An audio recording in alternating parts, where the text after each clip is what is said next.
Om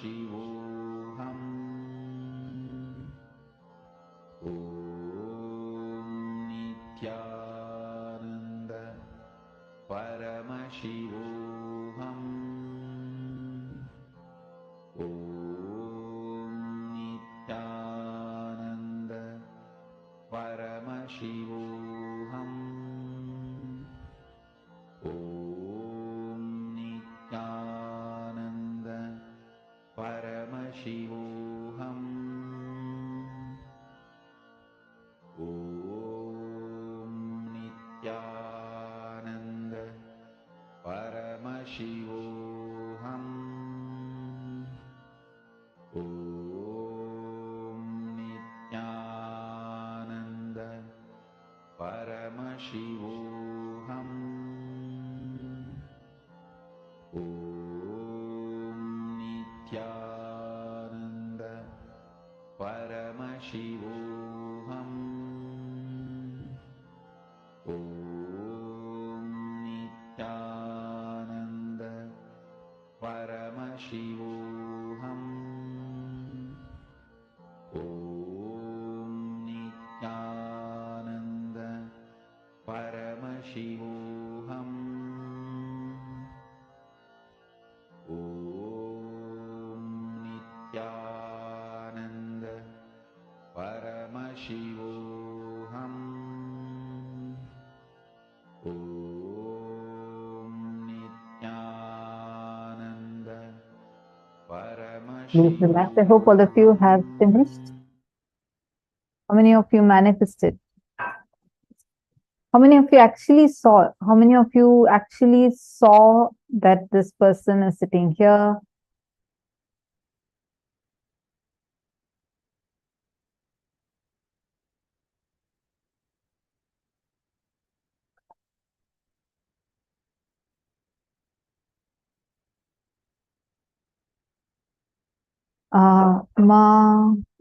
Jessica Martin, so sorry. Are you still here? I'm just seeing your message. It's regarding Pratyaksha Pada Puja. Yes, you would be receiving an email regarding that, and you can, the moment you receive the email, you can log into that Zoom. So better be logged into that Zoom so that, because it will start sharp at 4 p.m. Eastern Standard Time. So the Sankalpa chanting would be done at 2:30 p.m. itself. I think it should have already started. So you can log into the Zoom. That's a different Zoom.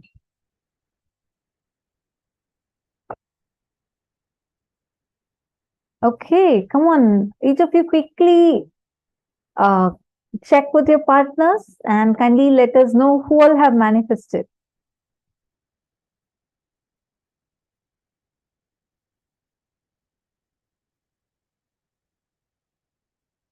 All right. See, still many of you verifying your answers.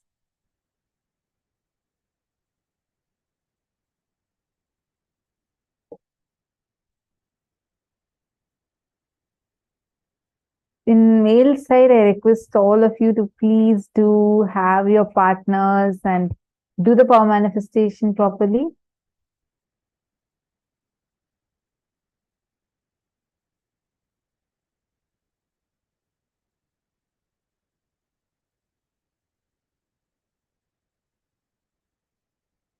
Saint Denisaya and Arjun Ravishankaraya. Firstly, both of you need to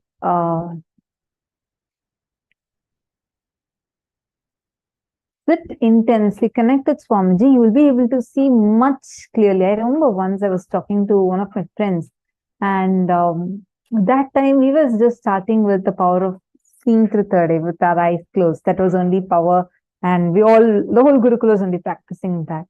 And I was on a phone call with my friend from outside, and I was just talking to her. All of a sudden, I could very clearly see where she was. Like, it was like as if I'm like seeing her in real time, like not just in like a 1D or 2D. Could actually see it in 3D. Like I could actually even smell, and I could feel the surrounding. I could feel everything. And I was like so shocked. I just told her, this is what I'm seeing, and it was right. And that's the way the power would manifest, like really clearly you would be able to see it.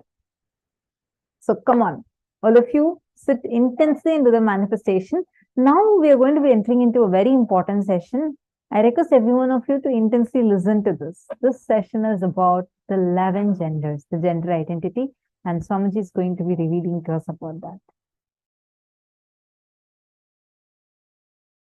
The future of the world is going to be this way. Future of the planet Earth is going to be exactly this way.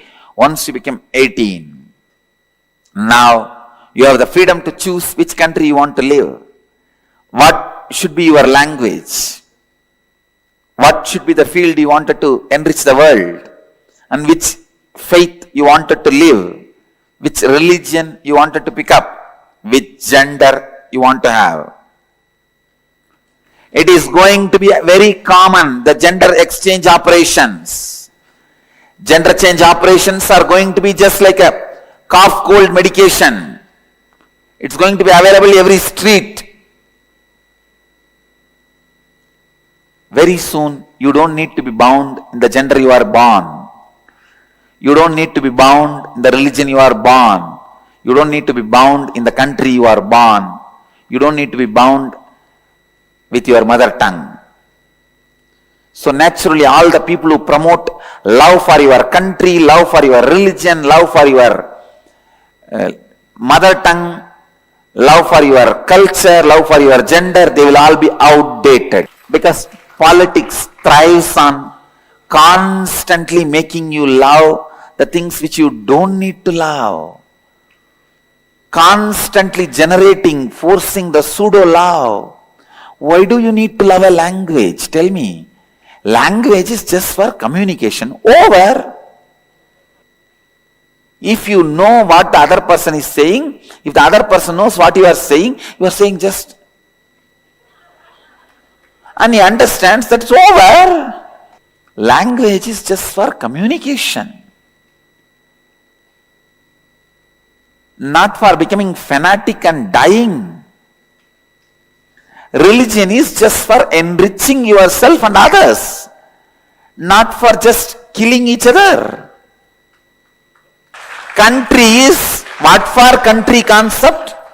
So that we create better and better infrastructure and enrich the universe, enrich the world.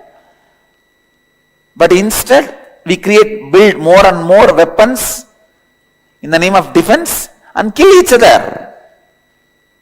The concept of language, concept of country, concept of religion, just see how many billions of people we lost on the planet Earth and all their intelligence.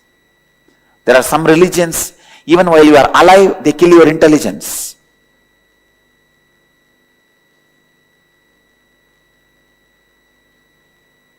So understand,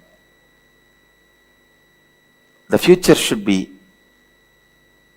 the religion, language, gender, and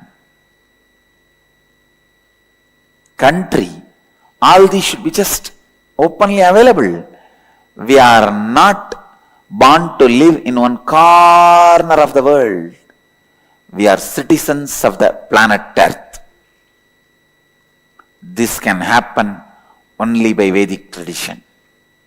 I tell you, only by Vedic tradition, which has a strength to stand any scrutiny. And not only that, even though it accepts all traditions, even if you don't accept Vedic tradition accepts you.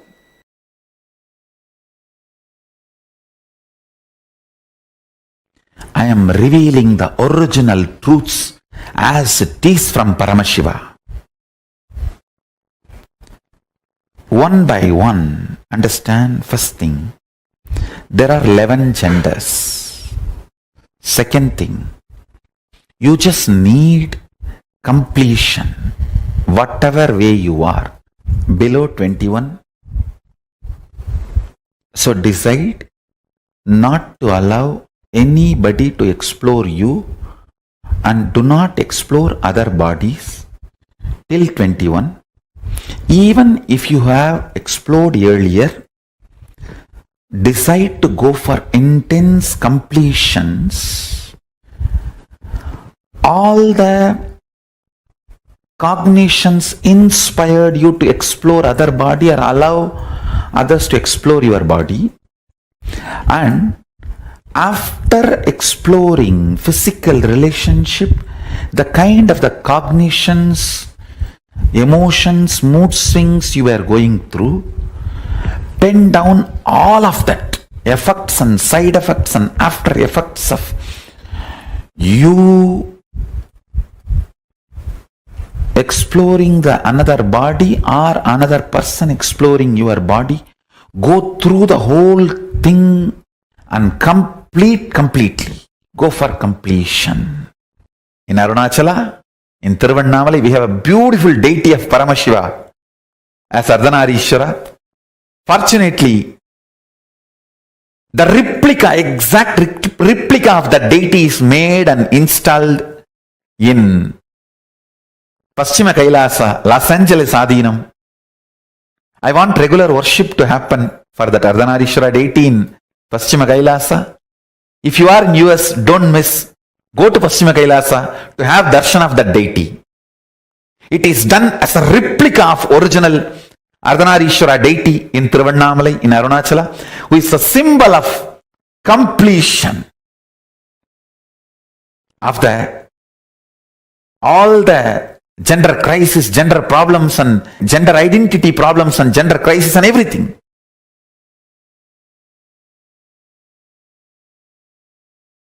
Actually, everything related.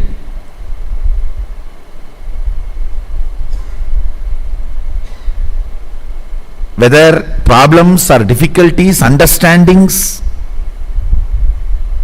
related to sexuality can be solved just by this one understanding of 11 genders. The moment you identify your gender, problem is solved. Then you know how you are going to be functioning. It is a simple mechanism. See, body is the best outfit you can wear.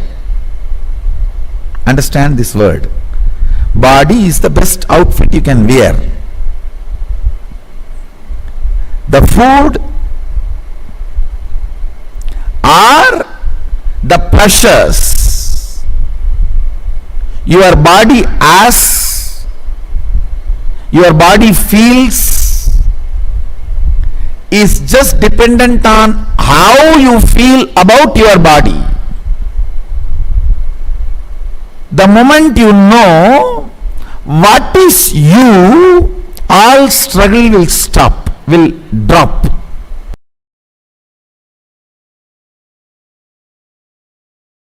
Whenever your physiology is pressured, if your psychology feels calm, it is integrity.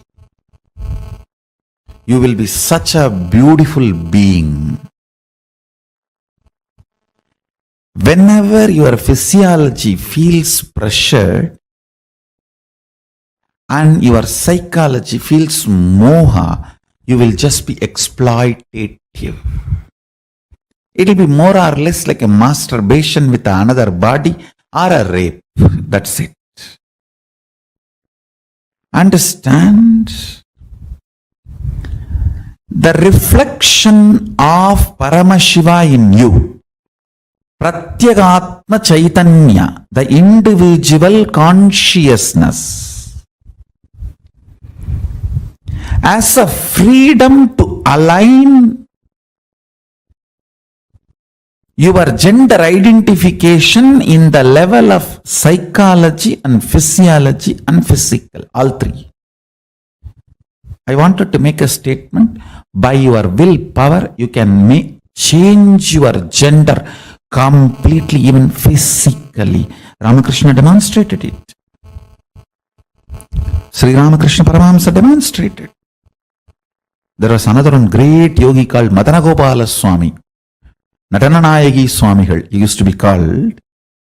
He lived in South India. He was in Madhura Bhava with Sri Krishna, with his power and willpower, he just manifested all the female characters in his system, whole system.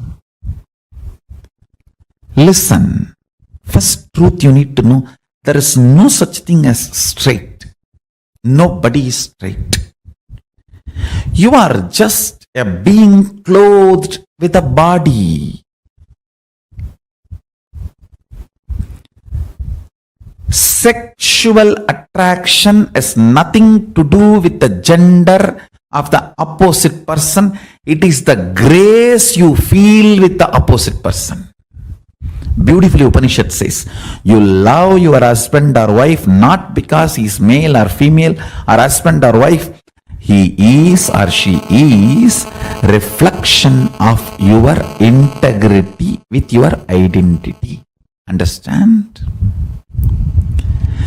Attraction is due to the grace the other body radiates. Grace is always directly the quantity of the integrity that person's physical, physiological, psychological, conscious identity enjoys. Understand?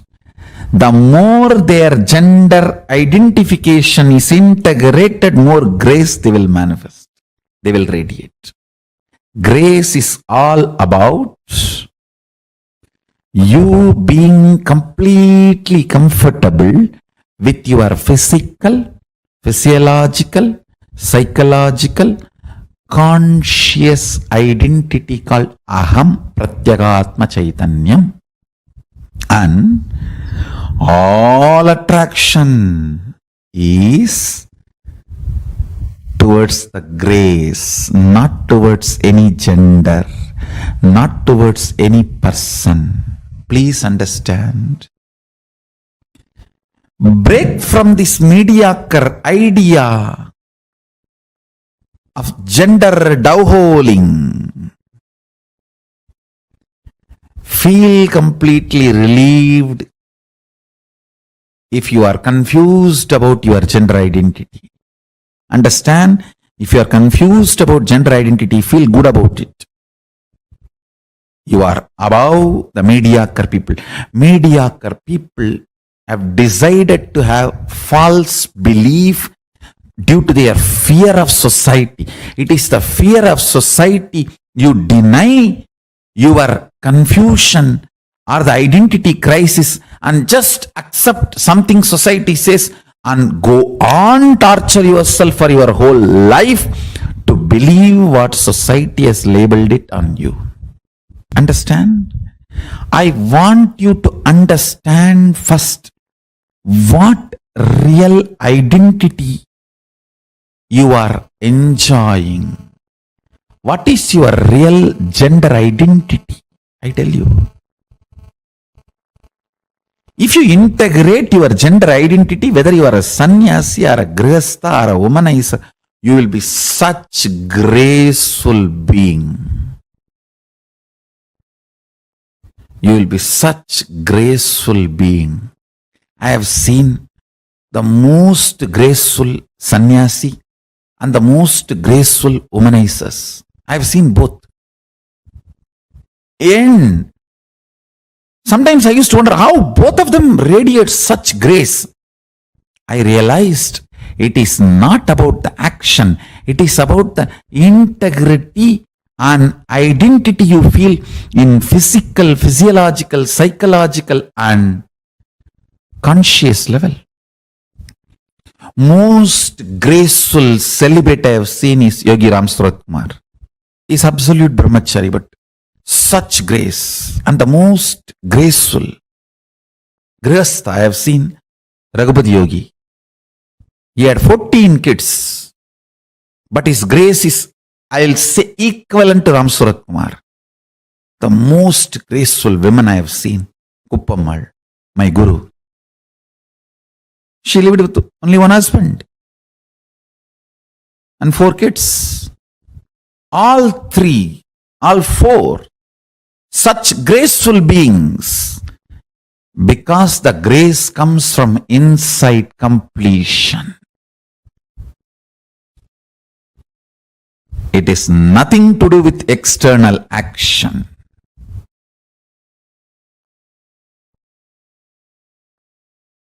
Grace means ability to generate huge love and respect in the other person the moment he sees you, she sees you. Just by sight, if you are able to instigate, invoke tremendous love and respect, that is called grace. Beautifully, Valmiki describes when Sita entered the court, the whole court stood up, including Janaka. Understand? Janaka is father. He says the grace she was carrying was such, all the rishis, munis, and the people who came for Swayamvaram, who were supposed to get married to her, or who came with a lust to marry her, all of them forgot their identity for a few seconds and just stood up.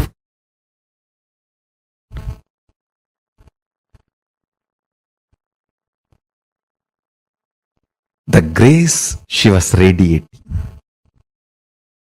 I tell you.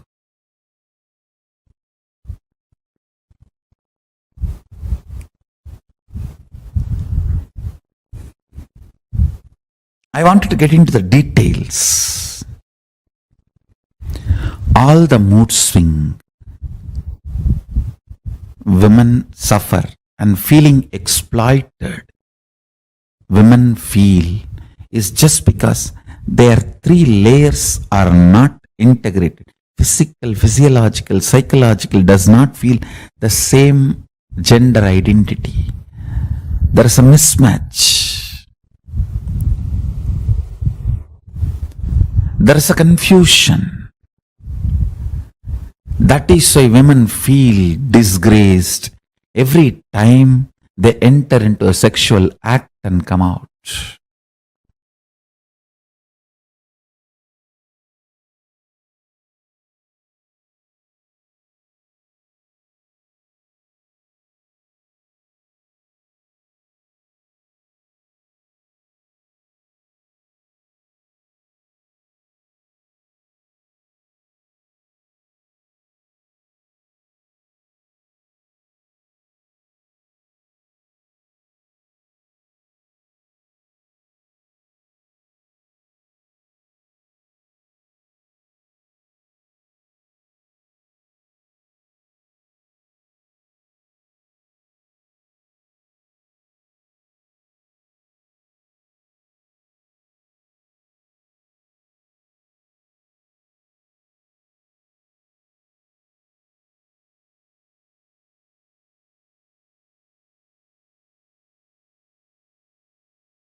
what Swamiji revealed is something too important.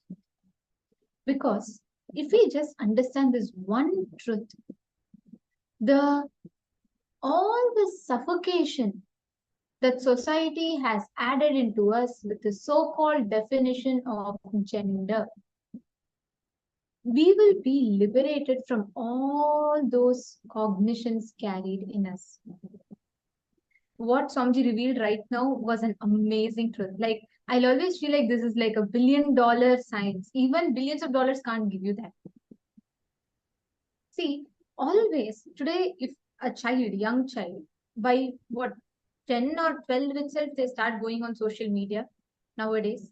And the definition of gender, beauty that they learn, it is so sad, disheartening to see people spend millions of dollars to get plastic surgeries to look a certain way.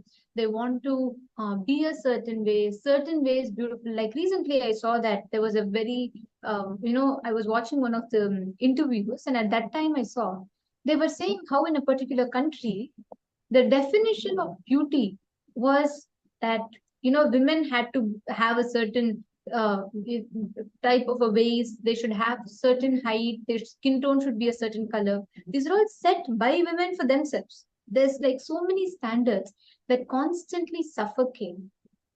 And unfortunately, we get so stuck to the body, we forget one of the most important components of beauty, which is the being inside. If you're inside you, your inner space is complete, you're able to flow freely, that is grace. When you are clear, complete from within, right? When you are clear with your inner space, when there is no physiological, psychological, neurological ups and downs in you, you are completely liberated. If any of you have any questions, yes, you can always post. See, most of the times in society, we are all stuck with a limited idea of gender. The moment we talk about gender, we have a certain idea that this is what is a male gender, this is what is a female gender. You have to be a certain way, you have to behave a certain way. All of these, it's not just like one particular group has said. As society, this is the way all of us has said amongst us. And we constantly carry these definitions of gender inside of us with so much suffocation. The way we carry, the ideas that we carry, all of it is filled with so much of suffocation that the moment you get into a relationship and you feel it is not fitting your frame, you feel exploited. That is the reason today so much of divorce rates is increasing. Why? Divorce rates are increasing because there is a certain standard that is set. You see, well, this is what is, ideal marriage, couple goals, all of these we see. And we pick up those wrong ideas. I will not say right or wrong, we pick up those ideas, no problem. But we try to superimpose that idea on the other person. We want the person to be that way. We want the other person, our couple, our spouse to be that way. What starts happening? When they don't fit into that frame, fight starts. That's why Swamiji tells a very, very important truth. Whenever you realize, whenever you understand that you are complete from within, there is no other half that is from outside which needs to fulfill you, you will catch the whole thought thread and you will just have a breakthrough. All the ideas that we carry, like Swamiji revealed, the gender is the 4 levels of identification put together. Physically, what you identify yourself with. Physiologically, how you identify yourself. Psychologically, how you identify yourself. And consciously, what is your will about your gender. Ma Xianying Zhao is asking, may I ask a question about the roles of street girls, okay, in society from a satisfactory perspective? How should we view and understand it? See, Ma, what we are discussing is different from that. See, please understand. Whatever profession you might do, Swamiji was telling, right?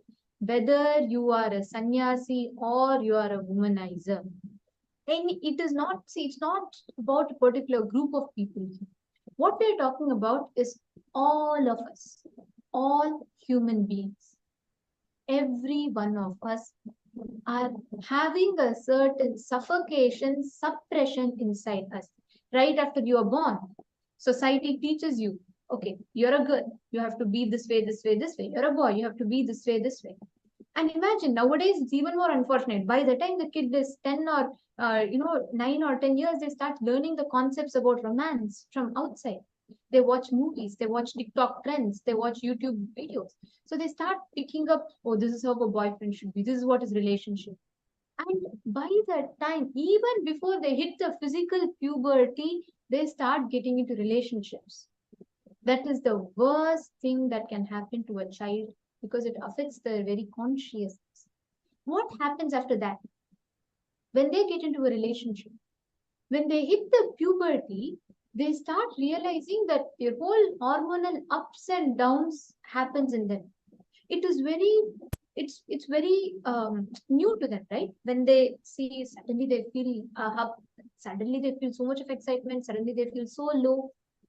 At that point in time, if they look for support from outside, they start depending their strength on another person. That is why the moment that person who gives you that attention withdraws that card from you, the child falls into severe depression. Their very identity gets shaken. It is all in such a rush. It is like, human factory. Right after you at 10, start learning about these concepts. By the time you're 13, 14, start getting into relationships. And when you're going through the ups and downs, you start looking for fulfillment from outside.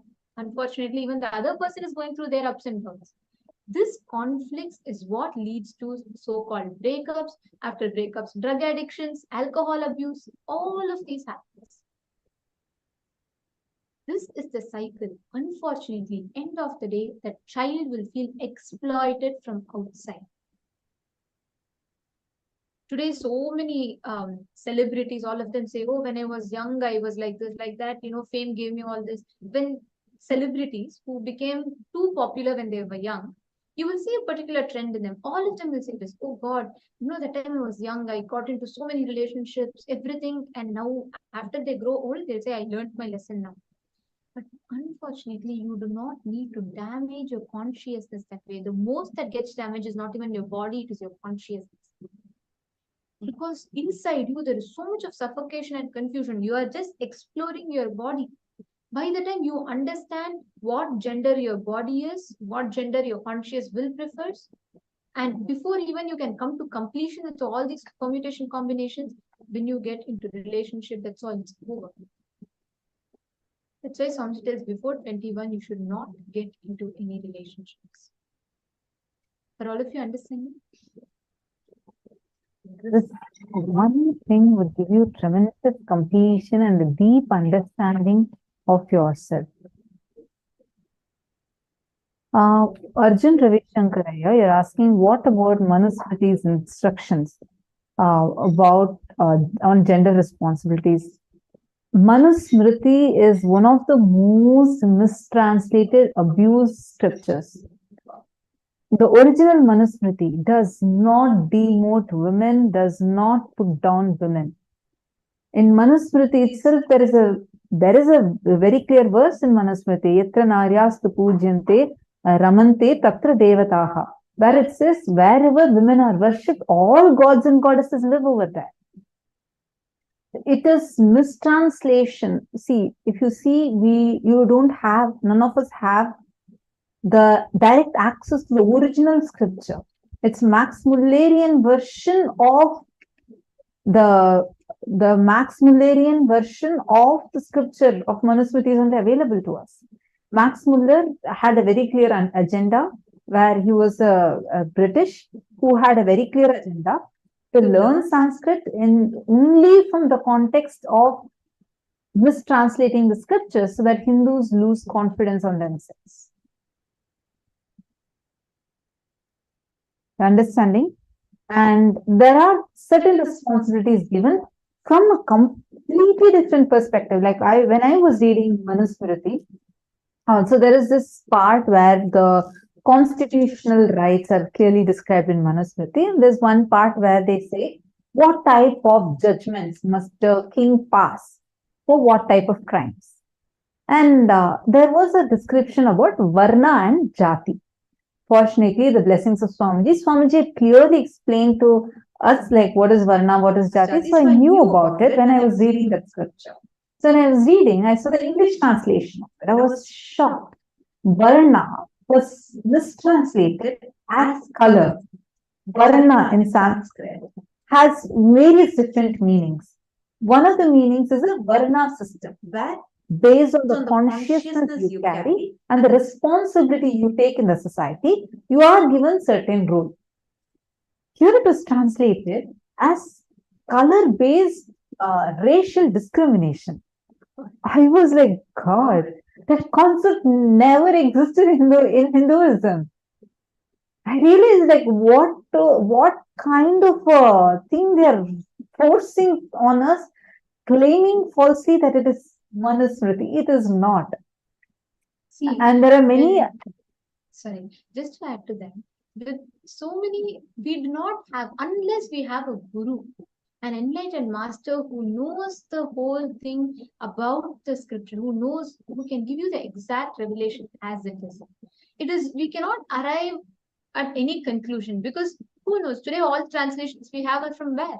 From Britishers who came and who studied the Sanskrit just to translate it with their thought currents. Understand, Swamiji tells that's the thing. Whosever books you read it from the author's thought currents. That is why our Vedas and Upanishads, all of them are apaurishya. They do not have an author.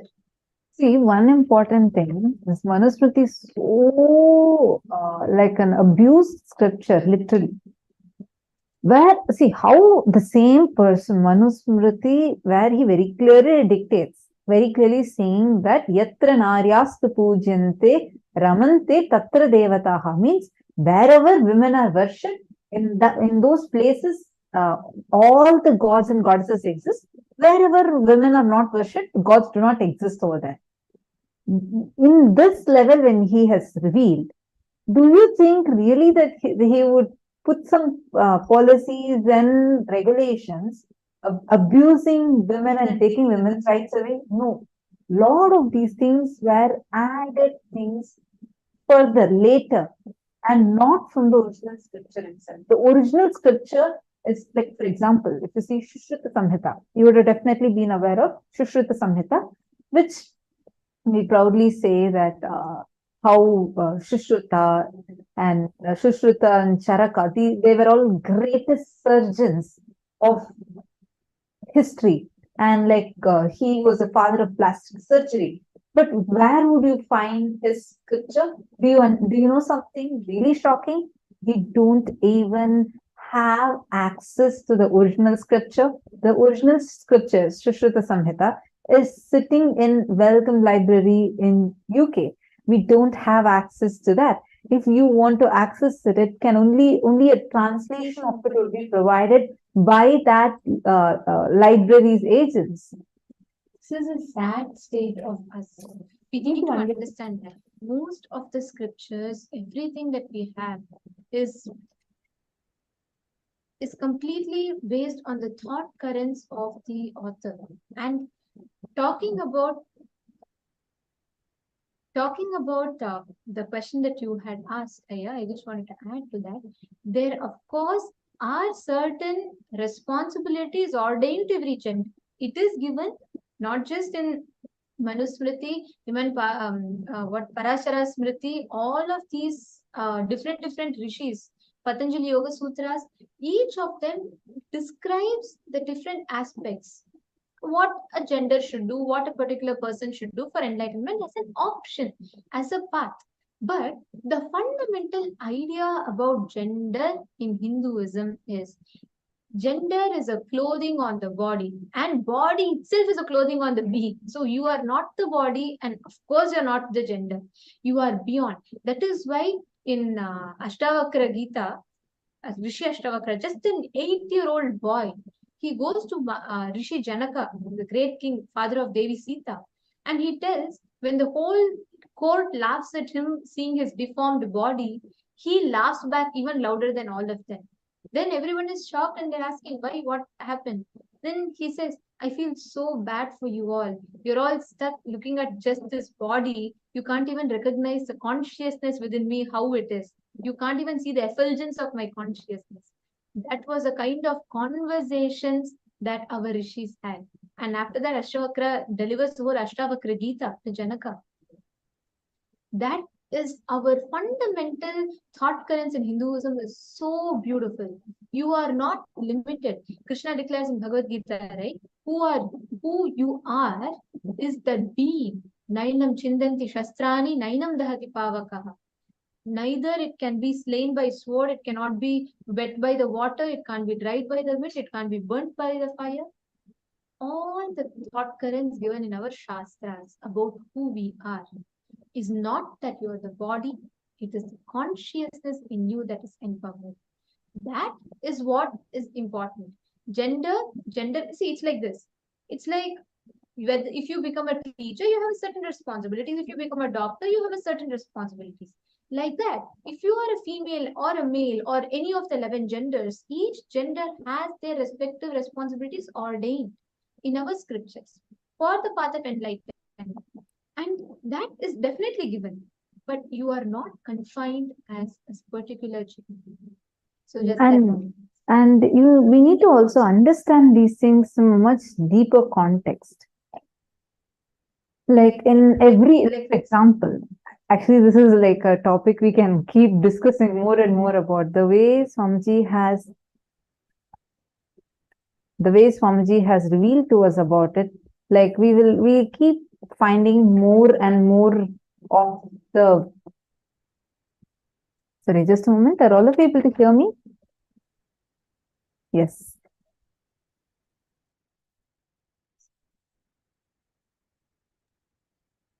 Yes. See, understand one thing.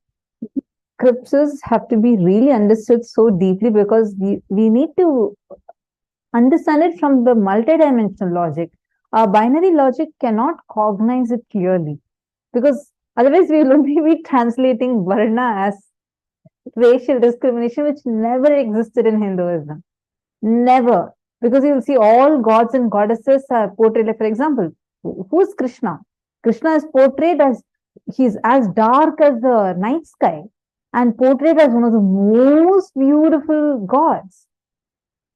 So, in Hinduism, we never had racial discrimination. No Hindus would even believe that ever we had a racial discrimination because we never had. But this was a mistranslation that was given.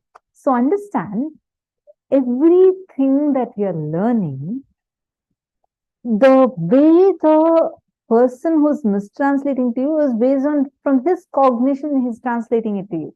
So you will never understand. See, for example, when we say Paramashiva has Ganga on his jatas, how do we all imagine?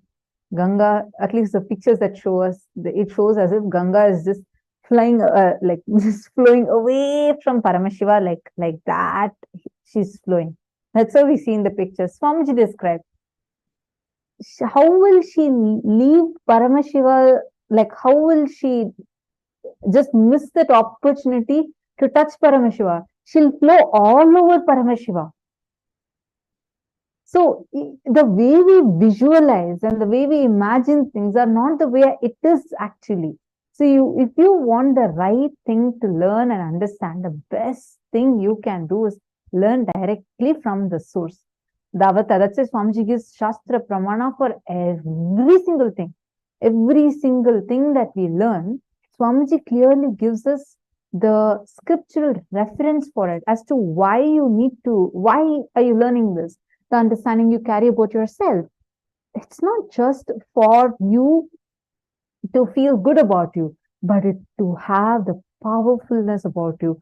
Even like how Swamiji described, when you walk, the powerfulness you carry will make the entire court stand up for you. Yes, Sanjay Oriya, you're saying even the photos of Krishna are all based on the imagination of the painter. Absolutely, yes. See, for Because example, like Ras in- Leela, Krishna did when he was what age? He was a small baby. We all see Krishna portrayed in Rasa Leela as a young man. He was a baby, 7-year-old, 8-year-old kid. So, just the if we read our Puranas, if you have the right knowledge, and of course, if you have a guru, only a guru can give you the right perspective. Until then, all of us, it is prone to get, this constant misconceptions, because the moment the Guru Shishya Sampradaya was, removed, then we lost the whole science of it. And also, Arjun Ravishankaraya, I saw your other question. See, the moment it is very fortunate that you had a guru and you did not get into any relationships till you were 22, you need to know that's the best thing. Swamiji, the way Swamiji brings us all up in Gurukul, at the age of 21, after completing 21 fully, Swamiji will give a choice. Do you want to continue the Grahastha life or do you want to take sannyas? Based on what each kid chooses, their future is designed. See, that gives us so much of completion, because by the time you're 21, you're stable and settled. You know what your ups and downs are, you know about yourself, and you're ready to face the world. That is what is important, and that is what the completion with gender identification gives us. Now, all of us are going to be doing this exact same process. We are going to be understanding about what is gender identification.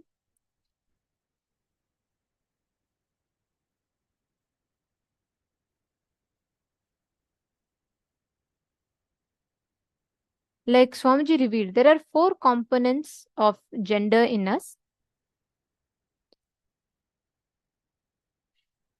The physical level, what gender you're comfortable with. In physiological level, what gender you're comfortable with. In psychological level, what gender you're comfortable with. In self-conscious level, what gender you're comfortable with. We are going to be writing that down now.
listen to this very carefully.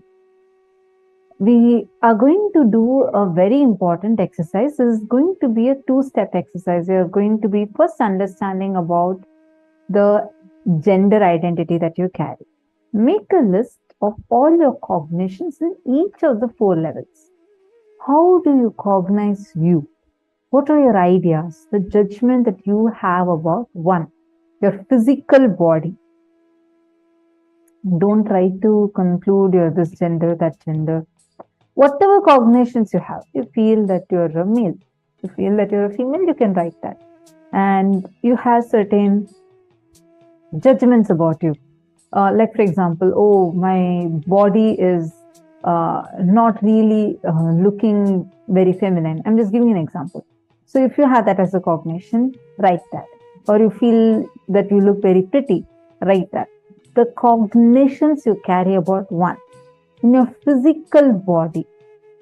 Second, in your physiology. Physiology means how do you feel about you physiologically, like your voice or the kind of feeling that you carry inside you about you, your hormones, your the attraction that you feel, whether with your gender or your opposite gender. All these things comes under physiology. Physical body means your physical structure. Second, physiology, more like your voice and how you feel about you, how you cognize you, and how you are attracted to either your gender or your opposite gender. Third is your psychology. Psychology means certain cognitions. Like, for example, oh, I'm a girl, I'm very weak, or I'm a boy, I can't show my emotions out. Like this, what are the cognitions and conclusions you're carrying in your psychology? Fourth, conscious will, deep inside of you. Out of your conscious will, what are the parts of you that you have suppressed inside of you? For example, deeply you want to express yourself dancing, but you feel that you are a boy, so you can't express yourself. You're a male, so you feel that you should not be expressive. So that part you have suppressed inside of you. And out of your conscious will, how powerful do you want to be? What is the cognition exactly you carry? All of these comes under your conscious will. You're going to write that first. Second, depend on all your ideas you received from society about sex and sexuality. Both the ideas about expression and suppression of it. Start from your childhood and just write all of these cognitions that you're carrying inside. Are all of us understanding? Spend a few minutes. Please sit and write this down.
Nithyananda.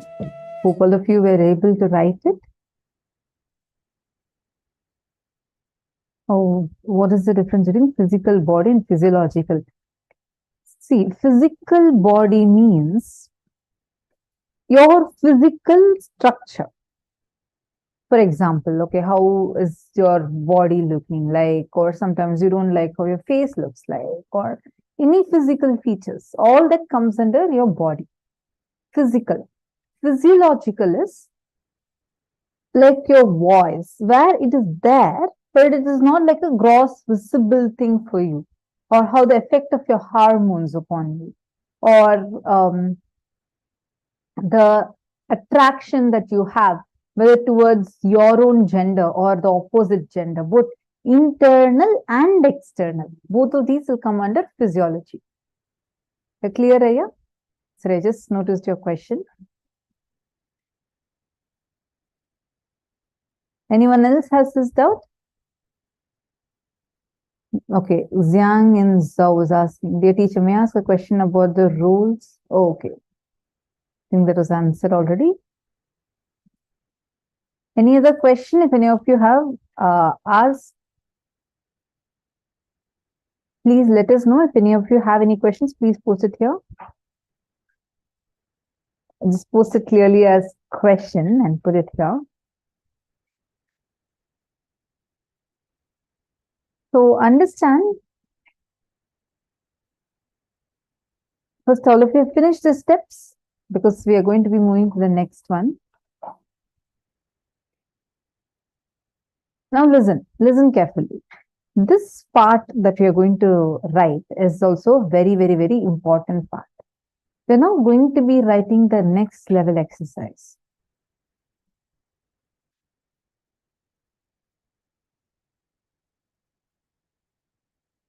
Take a few minutes and identify in physical level, what is the gender with which you're comfortable? Physiological level, what is the gender you're comfortable with? In psychological level, what is the identity you're comfortable with? In self-conscious level, what is the gender with which you are comfortable? Take a few minutes and explore. Now, decide to go for intense completion. All the combinations which inspired you, which made you to explore the other person's body or allow other persons to explore your body.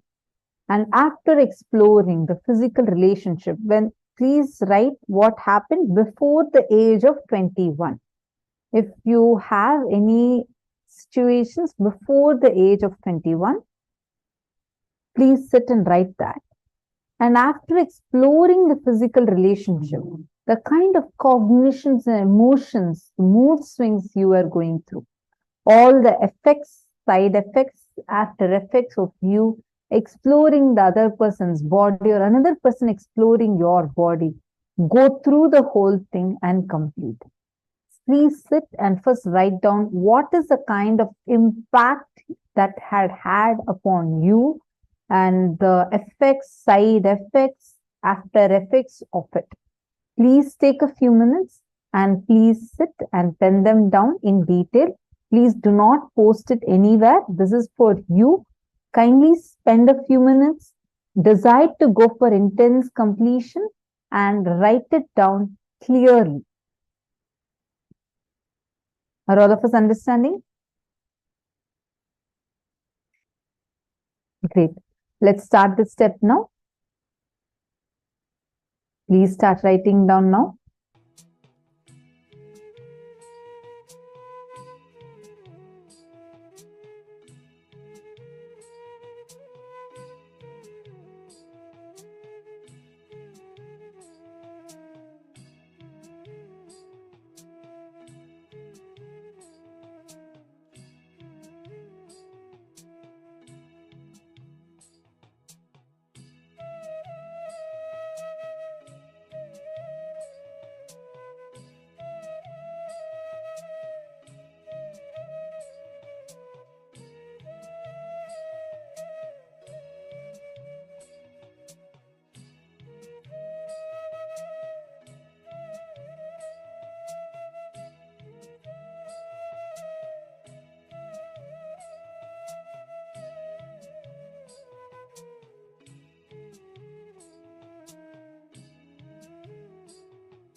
Yes, now, as all of us are doing this exercise, let us enter into the next session where Swamiji reveals to us about diagnosing our gender. What gender are we really? How do we diagnose gender inside us? Let us now listen to a very beautiful revelation from Swamiji on diagnosing the gender.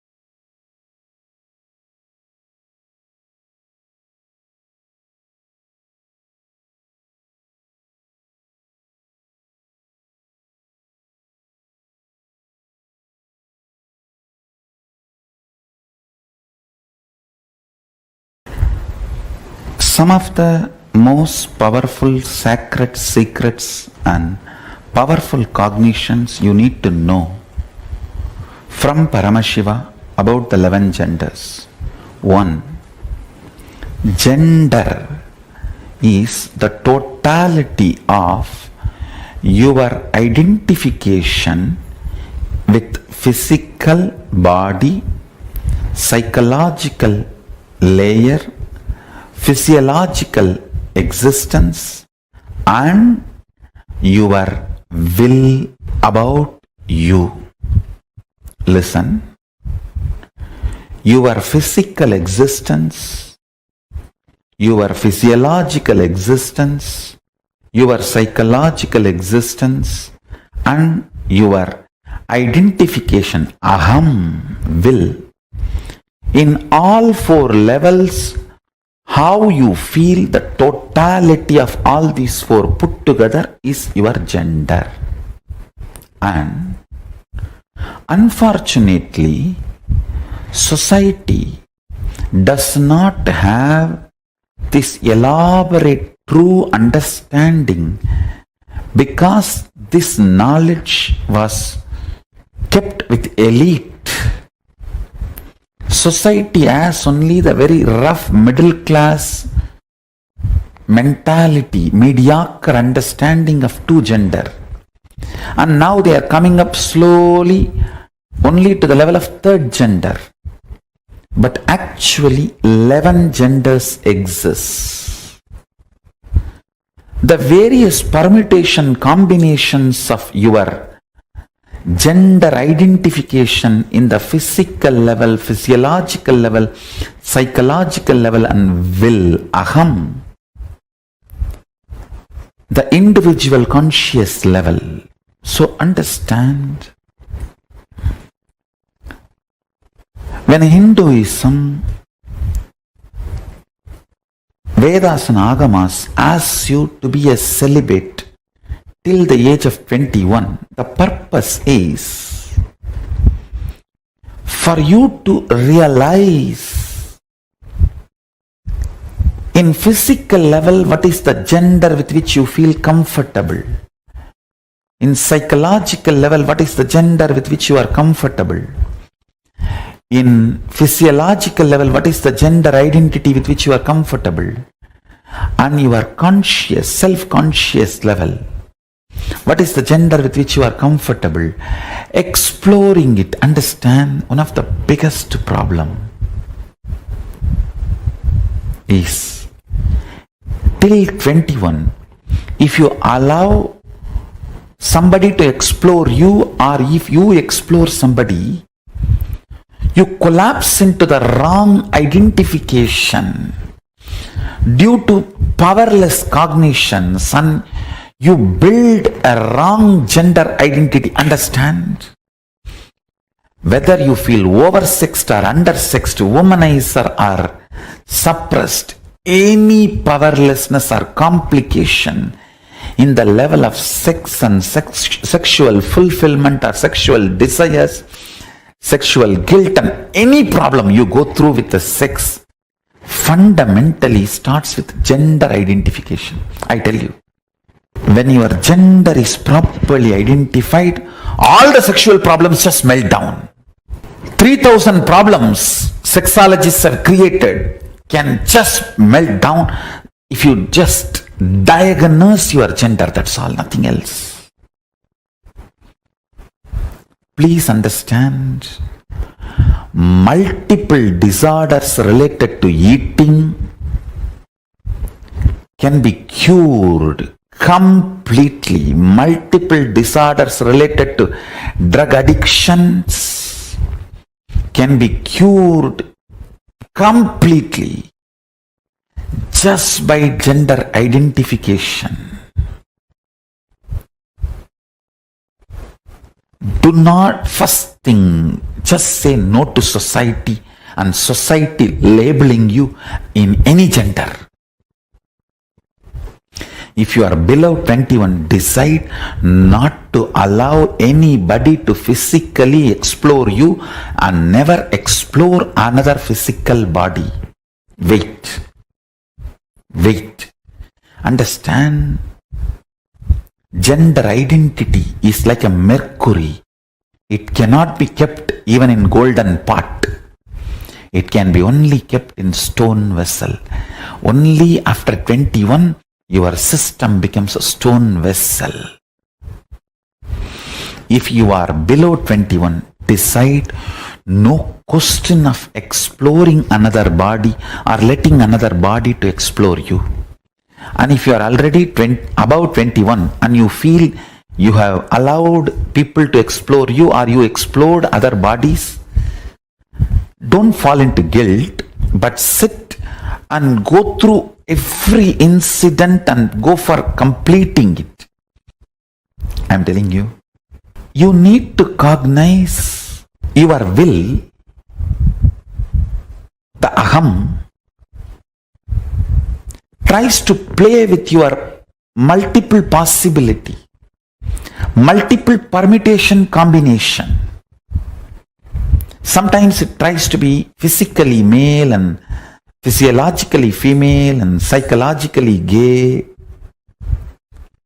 Sometimes it tries to be psychologically male, physiologically female and physically gay. It just tries multiple permutation combinations, explores itself during those periods. You just need to be with yourself.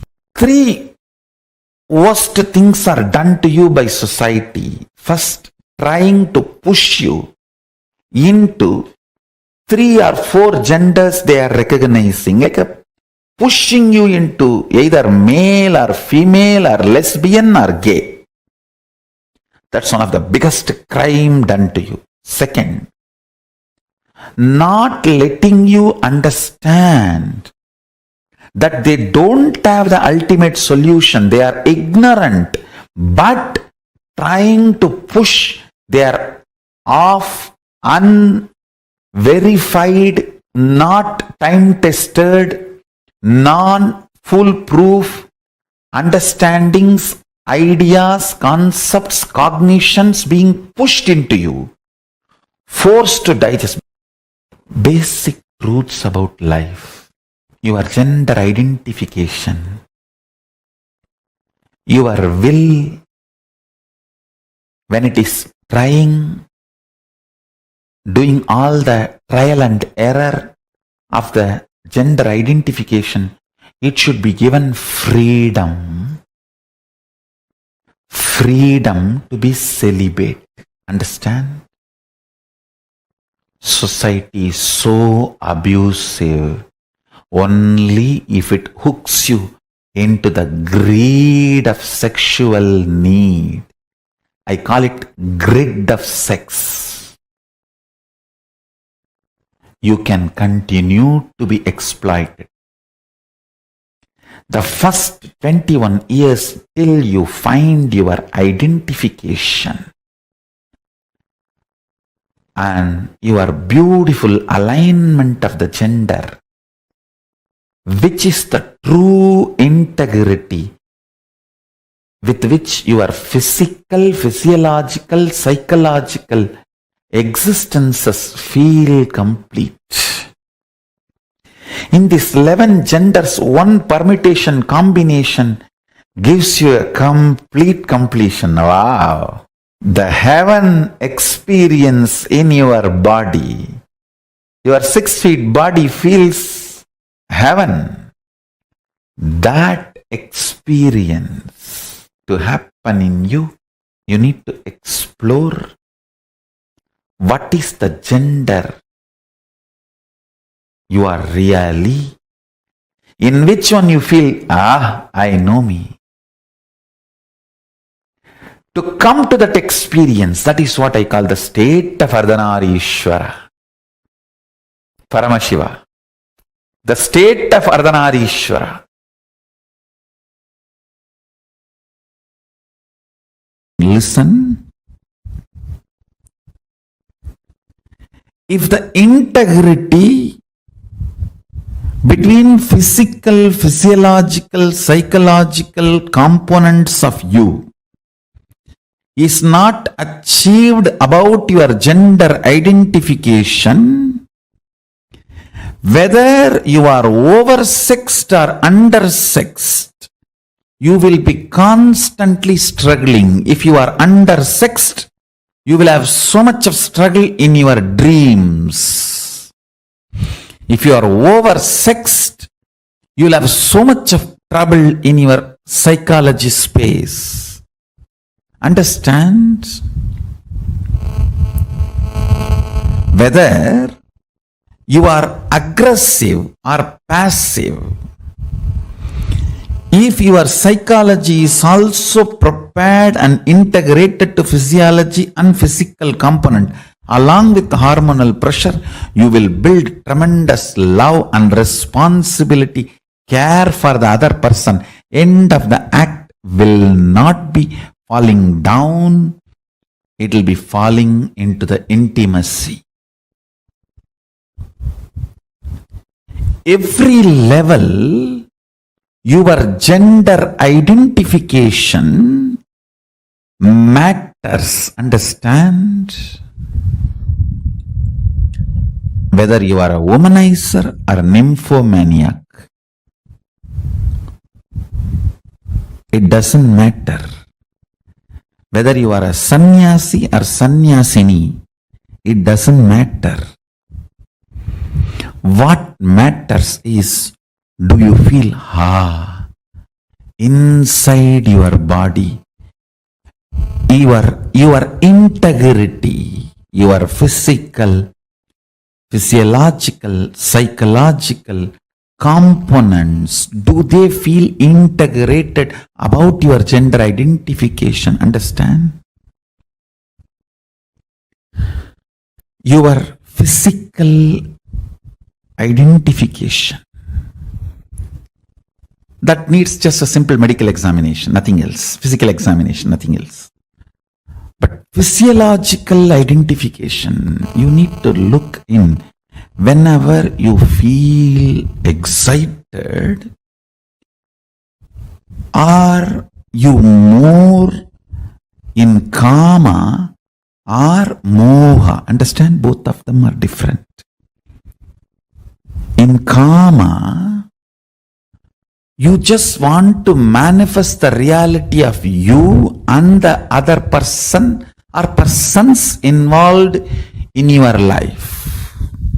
In moha, you just want to exploit everyone for your pleasure. There are two different things. In kama, you are very sure you want the completion for everyone involved. In moha, it is all about you feeling complete. I should not even use the word complete. You feeling relieved. Listen carefully. Whenever your physiology is pressured, if your psychology feels kama, it is integrity. You will be such a beautiful being. Whenever your physiology feels pressured, and your psychology feels moha, you will just be exploitative. It will be more or less like a masturbation with another body or a rape. That's it. Understand? The reflection of Paramashiva in you, Pratyagatma Chaitanya, the individual consciousness, as a freedom to align your gender identification in the level of psychology and physiology and physical, all three. I wanted to make a statement. By your willpower, you can change your gender completely, even physically. All you need is aligning. And when I say aligning, I don't want to say in physical, physiological, psychological, you need to feel the same gender identity. No. You just need to identify what you feel. That's all. If you identify, you will know why you are feeling what you are feeling, why you are behaving the way you are behaving. Understand? Realizing blind spot is curing blind spot. Nothing else. Realizing why you are behaving the way you are behaving, why you are doing the way you are doing, why you are saying what you are saying, liberates you. If you integrate your gender identity, whether you are a sannyasi or a grihastha or a womanizer, you will be such graceful being. You will be such graceful being. I have seen the most graceful sannyasi and the most graceful womanizers. I have seen both. And sometimes I used to wonder how both of them radiate such grace. I realized it is not about the action. It is about the integrity and identity you feel in physical, physiological, psychological and conscious level. Most graceful celibate I have seen is Yogi Ram Surat Kumar. He is absolute brahmachari, but such grace. And the most graceful grihastha I have seen, Raghupati Yogi. He had 14 kids, but his grace is, I will say, equivalent to Ram Surat Kumar. Grace means ability to generate huge love and respect in the other person the moment he sees you, she sees you. Just by sight, if you are able to instigate, invoke tremendous love and respect, that is called grace. Beautifully, Valmiki describes when Sita entered the court, the whole court stood up, including Janaka. Understand? Janaka is father.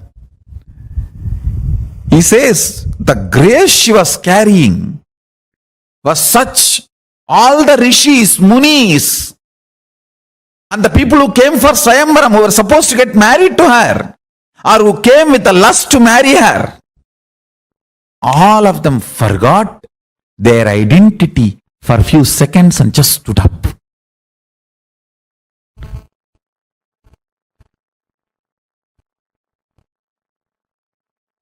The grace she was radiating. I tell you.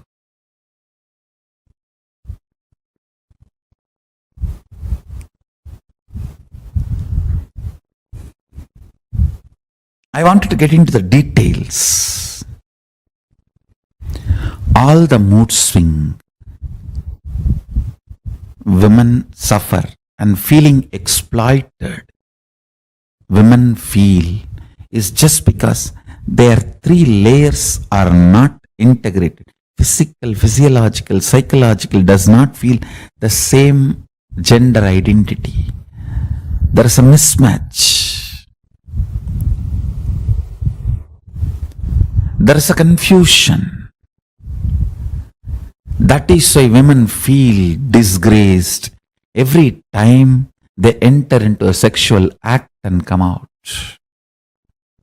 They feel exploited, tortured, abused. Listen.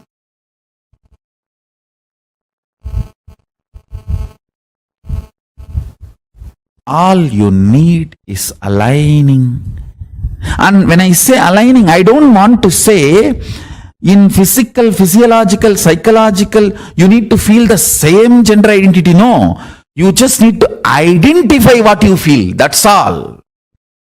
If you identify, you will know why you are feeling what you are feeling, why you are behaving the way you are behaving. Understand? Realizing blind spot is curing blind spot.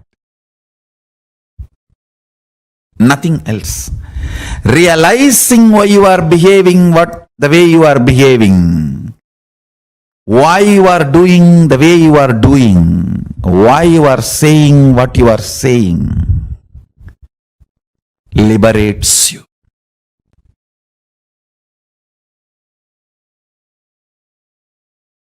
See, when the Kundalini, your Kundalini is awakened, fundamentally, first thing will happen is your identity about you for the purpose for which you took the body will become clear to you.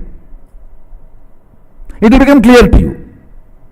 Then you are given a freedom to alter and align your body as you want. Understand?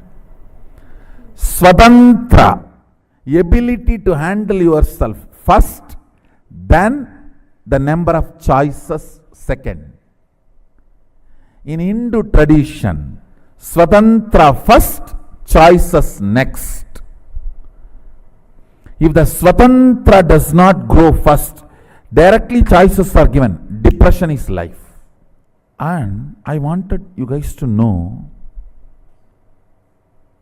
all the fellows who talk about the so-called freedom in the modern way of thinking, the modern lifestyle, I tell you, it is absolute false. Where all you don't need freedom, you are given freedom. Where all you need freedom, you are not given freedom. It is like the cow has been put inside a cage, only the face is allowed to move, and you go, hey, see, the face can go up, down, right, left, center, 360 degree, it can rotate. What amount of freedom? That is modern society. And the cow grazes freely in wild forests. That is Hindu tradition.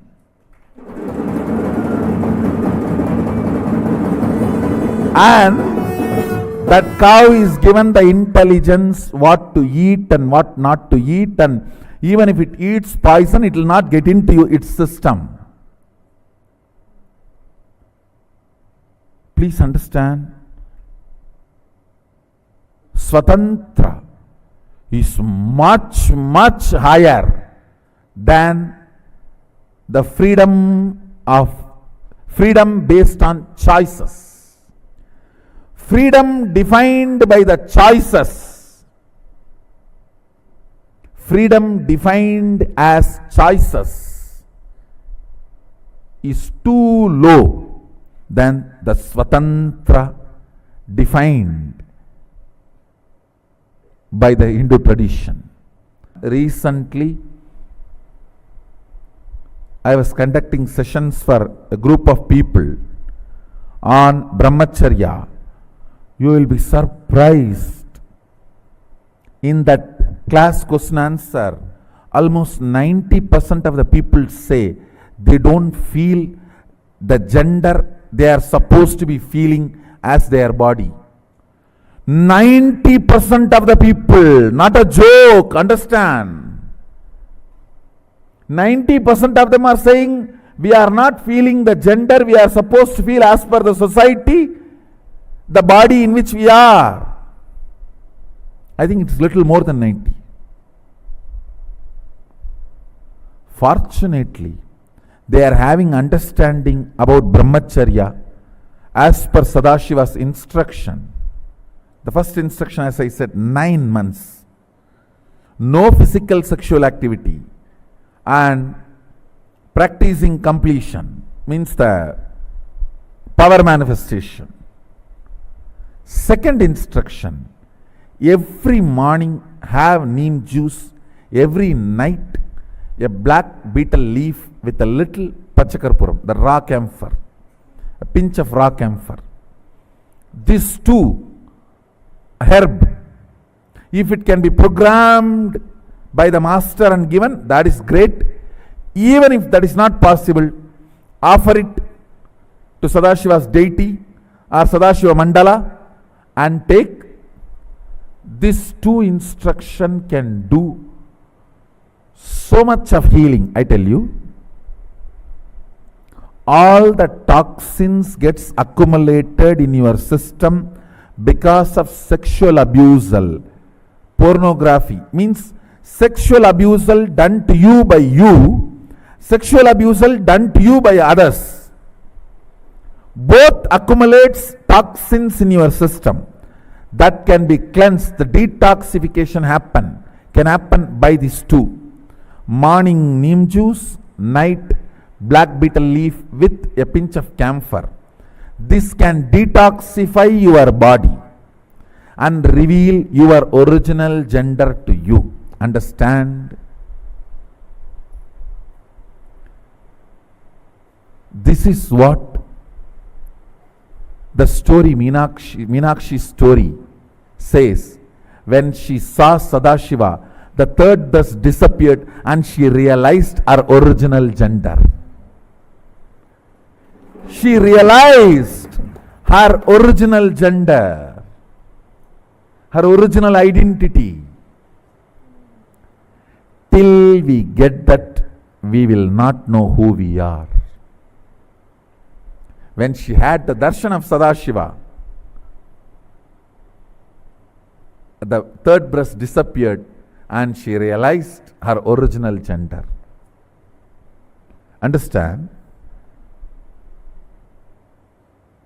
This two instruction can bring tremendous healing and realization of your original gender can happen in you.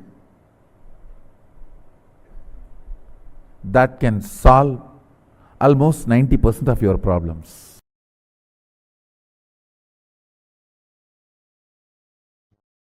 Center your gender identity on consciousness rather than your body or mind, then you will understand the science of engaging with life and relationships without getting into sexual act. The science of entering into relationship with the whole universe without engaging physical or sexual act is pure power manifestation. Listen. Listen. I'll repeat.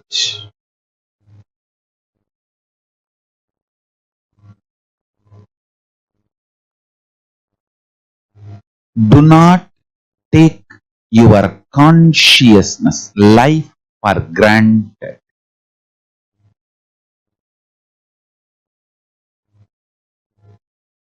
Center your consciousness on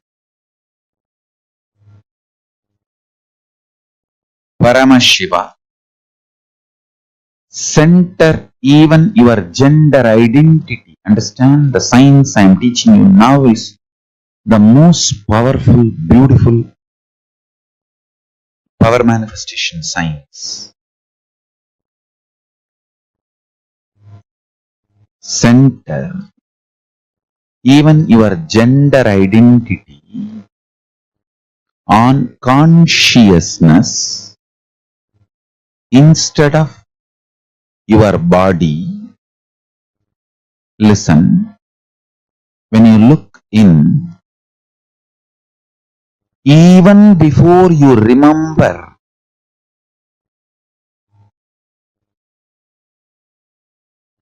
your gender as a male or female, center your core existence on your consciousness. Remember, your consciousness, your pure consciousness. On that understanding, cognition, your pure consciousness. If you build your existence, understand? The more and more you remember your consciousness, more and more you engage yourself with the understanding your consciousness, more and more the nectar based chemicals and hormones will happen in your system. Listen.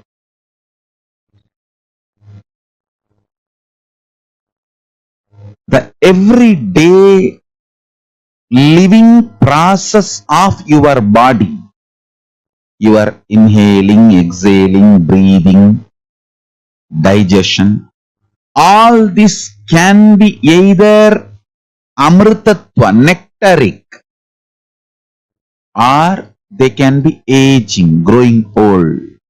Listen carefully.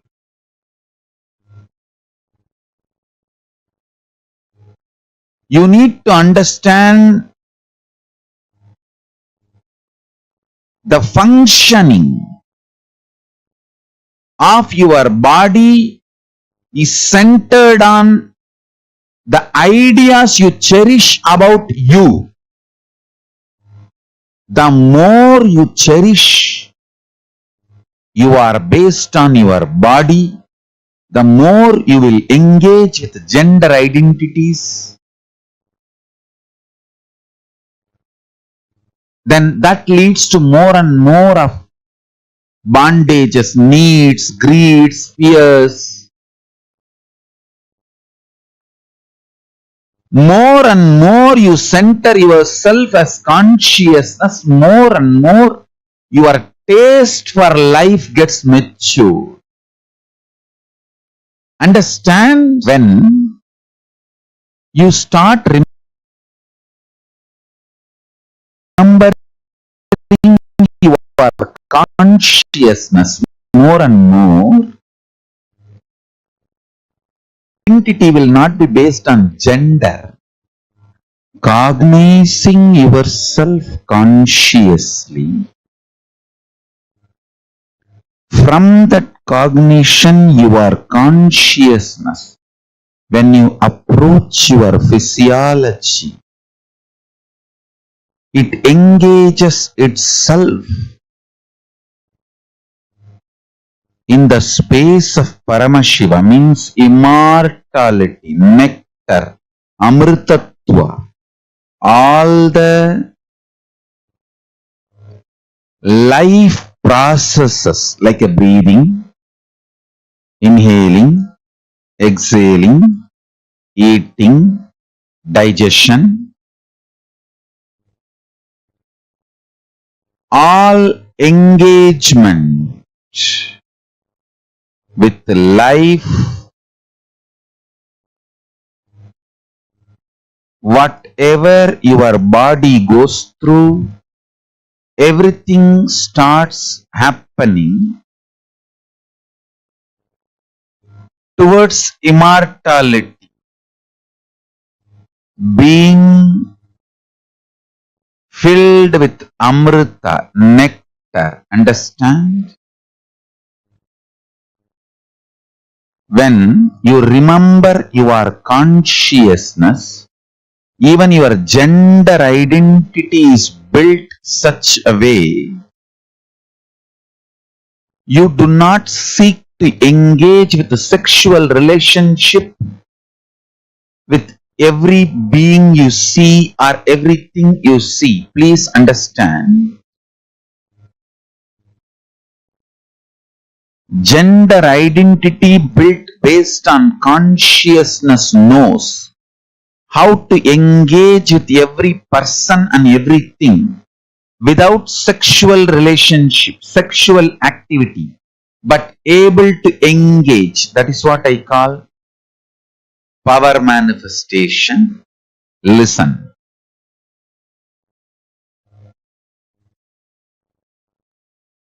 If you engage between two bodies, it is sexual act. Even you possessing a gold jewelry, a gold, is sexual act.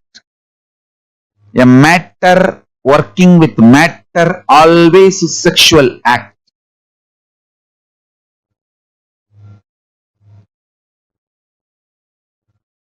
When you establish yourself as consciousness and being conscious, you build your identity and engage with life. Everything becomes power manifestation. I'll tell you, signs of having relationship with the whole universe without engaging into sexual act is power manifestation.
What Swamiji revealed in this video is one of the most important truths.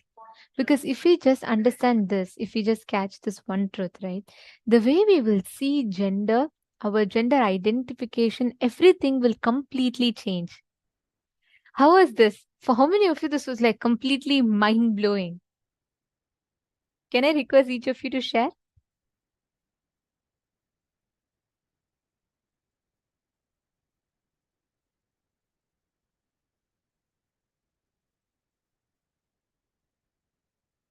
See, Ma Feng Zhen Fang. Yes, I read your message where you have put about the different frames that are given. See, unfortunately, Mom, today like Somji said, today it's the society is limited to just the understandings of these 2-3 genders that we know. Even the so-called the most liberal people or the people who are really progressive are only at the third or fourth gender. In Hinduism, gender identification, the first process that's given to you is for you to understand yourself. What in each level, in your physical level, what gender are you identifying yourself with? In the physiological level, what gender are you identifying yourself with? In your psychological level, what gender are you comfortable with? In your conscious will, what gender are you willing to be? Now, it is very, very important that we analyze these 4 sections correctly. Like Swamiji said, without this, any physical relationship you get into, it is only exploiting your body or another person's body. Please understand, the whole Hinduism, it is so beautiful. Like the way we are taught about gender, the way we are taught, the understandings that we have about gender, all of this is so profound that we all simply, just if we follow these powerful cognitions, we will simply get the whole awakening of this knowledge. There's a very beautiful thing Swamiji tells. Vatsyayana. Actually, Vatsyayana is the one who wrote the Kama Sutras. The whole sacred scripture on this whole Kama Sutra is all about how you can experience fulfillment. It's all about physical relationships and sex. This whole book was written by a sannyasi, Vatsyayana, and he gives it to his mother. It's a very beautiful story. He leaves his house to go get enlightened, and he goes and he does tapas for so many years, and he comes back, he meditates, he experiences enlightenment, and he comes back. So when he comes back, his mother asks, "Are you really enlightened?" He says, "Yes, test me if you can." So his mother says, "All right, an enlightened being will know everything. So I'm going to ask you about a subject it is impossible that you will know." She says, "Tell me about sex and physical relationship." In response to that question, he gives the whole Kama Sutra, which is a sannyasi who has never had any physical relationship. He delivers what it is, what is an ideal relationship should be like. Understand, Hinduism is so rich in our knowledge, and whatever we do, there is so much of reverence that we have because the science that we have is so profound. Understand, as long as you try to get that fulfillment from outside, that's what we all do in relationships, right? Oh, let me get the name, I am beautiful, let me feel secured around someone. That very concept that we bring in puts us into an extreme limitation. When you are not clear inside of you, no matter how much ever you try to force life outside to tell you, unfortunately, you will never achieve that fulfillment by demanding life to give you that certificate. Unless you tell yourself you are complete, unless you look in and tell yourself you are complete, you are fulfilled, nothing from outside can bring you that fulfillment. See, Ma Hongs was asking, so at the conscious level, do we all perceive ourselves both as male and female?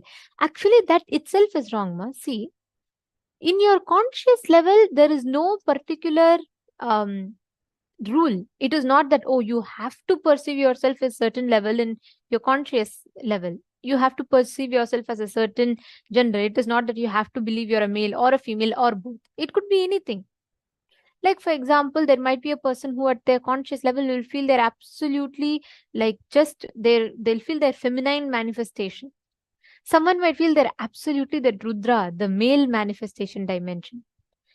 For each one, it might be different. It is not that you have to be a particular cognition, you have to have a particular cognition in certain level.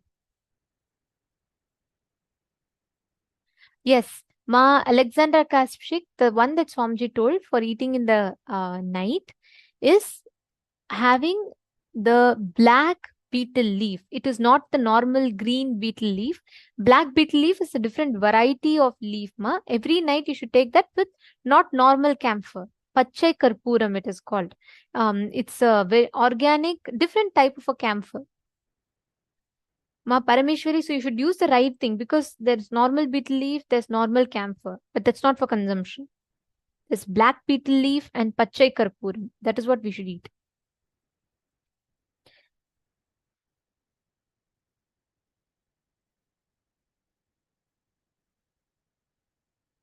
See, Alexander Kashprik, you're saying that, you're saying it is, the society is very twisted in the understandings, and you're saying you're having it a little difficult to identify because you feel it is not very easily possible for you to identify the feeling. But look in. I request every one of you to do this. The first time, especially if you have had physical relationship before the age of 21, you really need to do a conscious completion. If you have had any physical relationship before the age of 21, please understand you have put a suffocation even before your body was ready to handle. You have put it onto yourself. So you need to really attend to that. Now, you need to really go back and see what was the first time you felt that suffocation in you. Any time when you explored your body, or when you let another person explore your body, or you explored another person's body, and how was that whole reaction in you? Especially if this happened to you before the age of 21, please sit, do a conscious completion. Understand, today, as much as fast as society feeds you the understanding of romance, the understanding of relationship, the need for fulfillment from outside, it does not teach you the importance of completion. When you are young, when you are in your school, this is what people call as puppy love, right? In their school, they all first get, because of the hormonal up, you start feeling something inside, you feel something different is happening. And that instability on the inside, you start trying to get someone from outside to fulfill you. That security you look for outside. That's why in that age, whoever cares for you, whoever gives you attention, whoever gives you gifts, we all start feeling so attracted towards that person. Why? Because in that age, right after your body hits puberty, it is not just physical changes happens. The changes happens in physical, physiological, psychological, neurological levels. So when your body is going through that sudden surge of hormones, the sudden physiological changes, you are suddenly at a high, you're suddenly at a low. At this stage, even you are not clear about yourself. That is why you should not explore your body. You should not explore another person's body. Hinduism has a very strict principle. Only after the child graduates from Gurukul, the child can have any relationships. In Hinduism, it's very clear. The moment you enter Gurukul, you leave your identity, you leave your gender, everything outside. You wear the brahmachari, you take a brahmacharya, you live the life of a celibate. Because those 21 years, the first 21 years of your life, you begin understanding yourself. You form patterns, you form cognitions about life, you form cognitions about yourself, your gender. Only after 21, when you start understanding about the ups and downs, you are ready for actually getting into a relationship. Before that, if you have been into any relationship, understand not just you have exploited yourself, you have exploited the other person also. And unfortunately, today's society fastly feeds us that. The moment you are born, the moment you are, from the young age, you're put into this conditionings. Girl, boy, girl is this. Boy is this. There's so much different connotations we get into ourselves. There's a one of the very, very painful incidents that I remember where after I joined Gurukul, right? It was about when I was 18 years old. I had an opportunity to meet my friends before I joined Gurukul. When I met them, I was about when I was with them, I was 12 years old. At 12, I joined Gurukul. Fortunately, the best thing that happened to me in my life. After I became 18, in one situation, I was traveling somewhere and I found one of my old school friend, right? I met her and I was just catching up with her. And I was sharing with her about, how I was a sannyasi and what my life was like. And she absolutely enjoyed it. And then I was asking her how she was. And she was saying about herself and the entire batchmates of mine when I was outside. She said how She had just been into a relationship. She went into a breakup. She had a very bad breakup, so she is into alcohol. I was so shocked. Just at 18, kids outside, it has become normal for people to have relationships, for people to have physical relationships, most unfortunately. It is not wrong. Understand, like Swamiji said, Swamiji is not saying don't have children. Swamiji is not saying don't have physical relationship, but do not get into physical relationships when you are not clear about yourself. The divorce rates are increasing. People are having breakups. There's so much of child abuse, sexual abuse. There's so much rapes that is happening. Why? Because people are not clear inside them. Only when inside you are clear. This is my gender. This is my powerlessness. This is my blind spot. This is my strength. Only after you identify all your ups and downs, you are clear. You know that whenever certain kind of agitation happens in you, it is inside you. So you will have that amount of maturity. Once you're ready for that, you're ready for getting into relationships. Without that, like Swamiji said, it is only agitational gratification that you get. It is like some pattern gets triggered in you, there's an urge, so you go and execute it and then you come back. That's all it is. So please understand, any relationship you have had before the age of 21, please sit now, consciously complete. Marajeshwari is asking how to complete after analyzing. Once you write down, I'll take you all step by step. I'd like each of you to please pick up a piece of paper and pen. And if you all understood, can I request you all to put yes in the chat? If all of you understood about the gender misidentification and what Swamiji revealed, can I request each of you to put yes in the chat? So far, if all are clear. Because this is a very, very, very important session.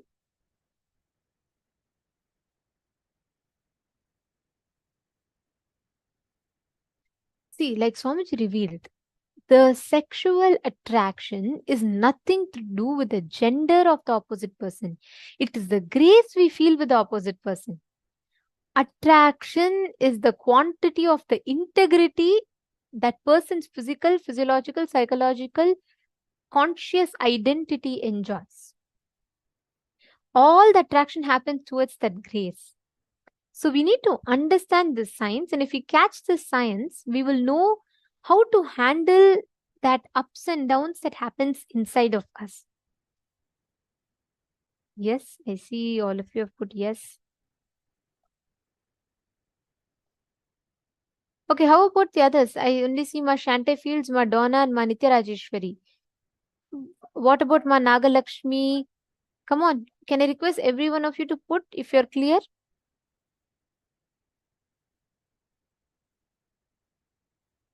Please put yes in the chat if you all understood. Ma Wei Huang, Ma Shukrendrananda, Ma Nithyananda.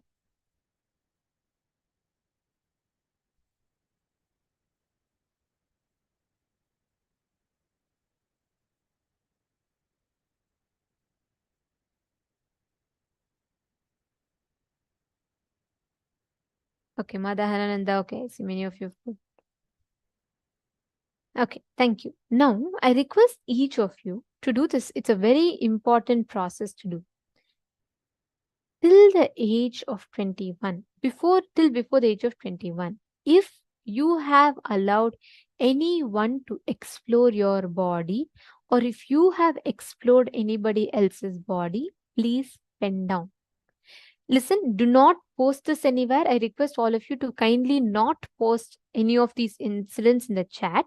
I'm only telling you all to write it down for yourself. You're going to write it in a piece of paper for yourself. Feel comfortable. Do it for yourself because it is important that you heal. At a young age, when you explore, even if you were explored, your body was explored without your permission, it has caused a deep impact in you. You need to heal it. or even if you did it playfully, you still need to heal it. Pen down. Write down the first time what inspired you to explore the other person's body or allow someone to explore your body. And write down what are the type of cognitions, emotions, mood swings you went through right after that. I request everyone to catch this. It's very, very important. Pen down what exact mood swings you went through. What was the suffocation you felt? How did you feel? What are all the things you went through? Please pen that down. Please write it down.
Write down the whole incident. What was the exact suffocation you felt in you?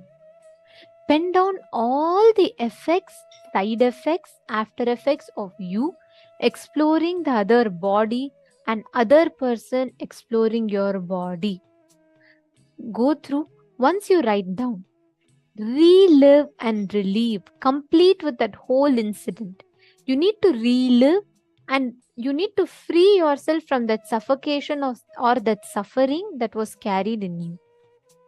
I request every one of you to do this very sincerely. It's a very, very important process. Please do not miss.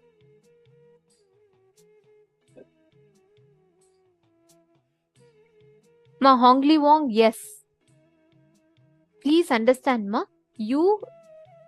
Anything related to sex, sexual interest before the age of 21 has to be completed.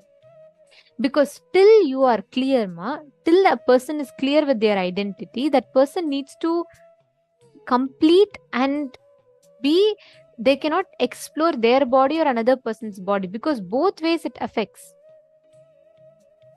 Actually, all of you can notice when you write this down, you will notice clearly how if you have explored your body, or let's say another person's body, or you explored another person, allowed another person to explore your body, both ways, you will see after any such act, right, you will feel a lot of suffocation in you. You will not know how to handle that suffocation.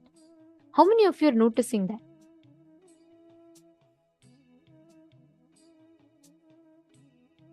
Understand, Ma, whether you have done something to yourself, or you allowed someone to do something to you, or you have done something to someone, all of these acts impacts you, the doer and the receiver both. Because till the age of 21, we are not matured enough. Our body, physiologically, psychologically, in any level, is not matured. So it needs that time. So you have to pen down any such thing. Ma Priyatma Surupini, that's right. Any attraction we have towards other gender is only because of the grace. That's correct. Please pen down.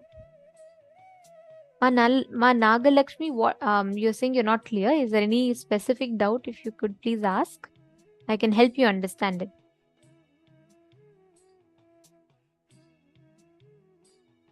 If you have a child and they're just growing up, somehow make them attend this one day. I always tell this because I feel like Swamiji has given me a golden childhood with just this one understanding. Our whole ideas of gender identity, the concepts of boyfriends, girlfriends, the whole concept is a hoax. It's a rude joke society has played on us. Because till we are clear, till we know the signs of completion, we are actually not ready for any relationships. If you have anyone who is below 21 years old, it is still not late. Just somehow, if possible, please get them. Let them attend this one day. Of course, today already the day has passed. You can get them for darshan, but please do get them for the next program on this one day. At no cost should they miss this. Please pen down. I request each of you to write down and relive and complete. Let's all take 5 more minutes. Please pen down.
Yes, please relax.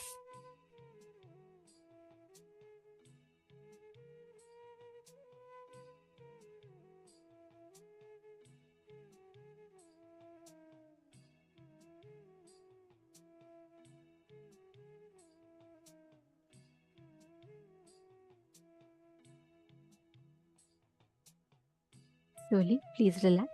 Hope all of you have had enough time to write the completion. See, this is a very, very powerful process, and just doing this will give so much of healing and completion in your inner space. You will be so ready to handle any relationships in life with this right understanding. And today we are going to be having a very, very beautiful initiation called the Akshara Matrika's initiation.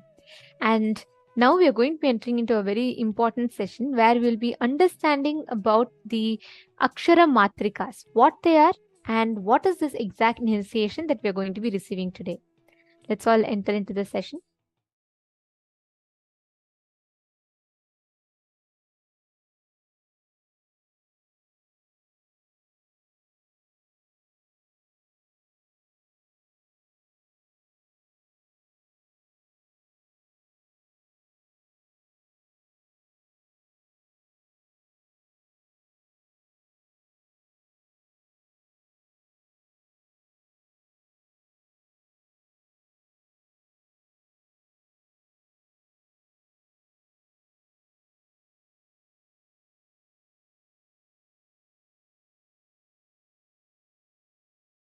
Same pattern leads to same disease in all persons. It's a very standard. I can give you like a diagnosis method itself. At least there are absolutely truth, 100% truth, no exemption. That kind of a clear description, the Hindu Materia Medica and the Hindu diagnosis method describes at least 400 pattern, 400 diseases. Very 100% sure this pattern leads to this disease in all persons, all 100% of the human beings. It doesn't change like that. There are 400 descriptions in Hindu diagnosis method. The original book is in Sanskrit and I have Tamil and English, both translations. Major patterns, OCD, and the disease it leads to is same in all human beings. It's actually the DNA of Mars. It's called, in English I don't know the word, in Tamil we call it Pavaram.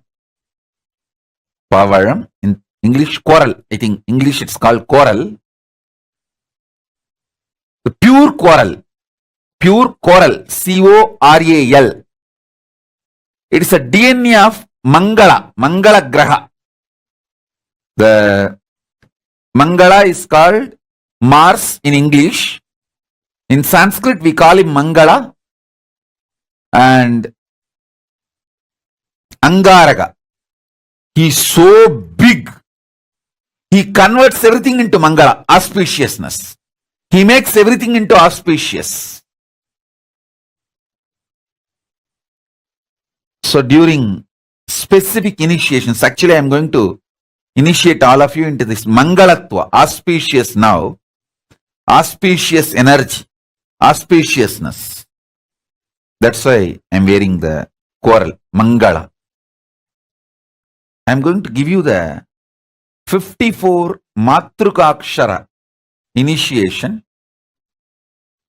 bringing the Paramashiva's DNA through the planets and 54 sounds. Actually 56. 54 is known to human beings.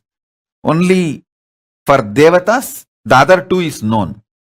So 56 sounds. We call it Matruka, Akshara Matrika.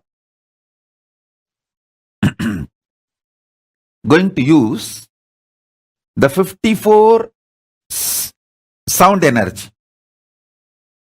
I can say that 56, 2, which is known to Devatas also, is going to be used. 56, sound energy, and auspiciousness, life positivity.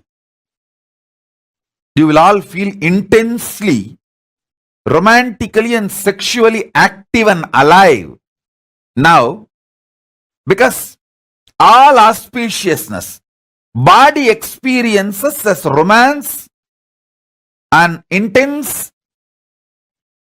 sexual energy.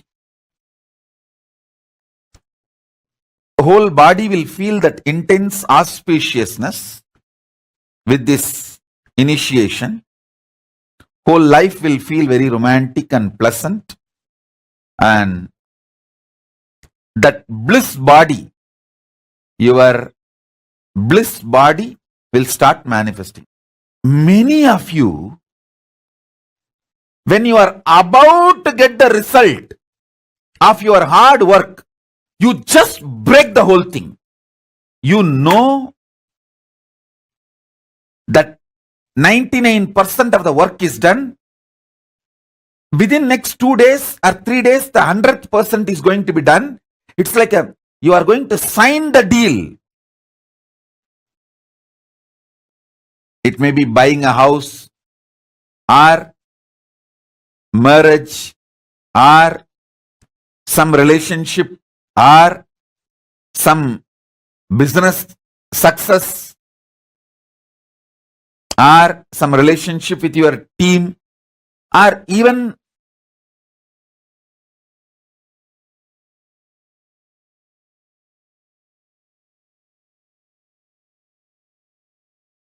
things related to your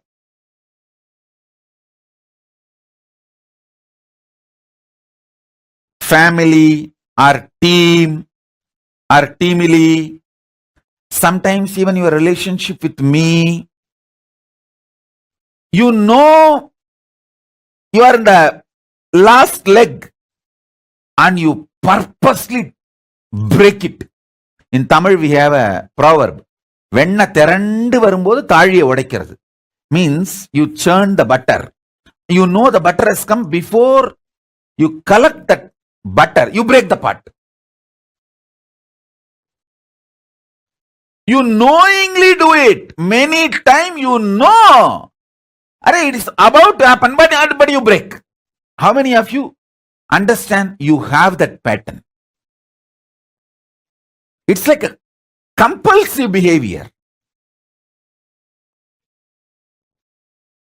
When your Muladhara, root center, tastes Paramashiva, you feel in your muscle memory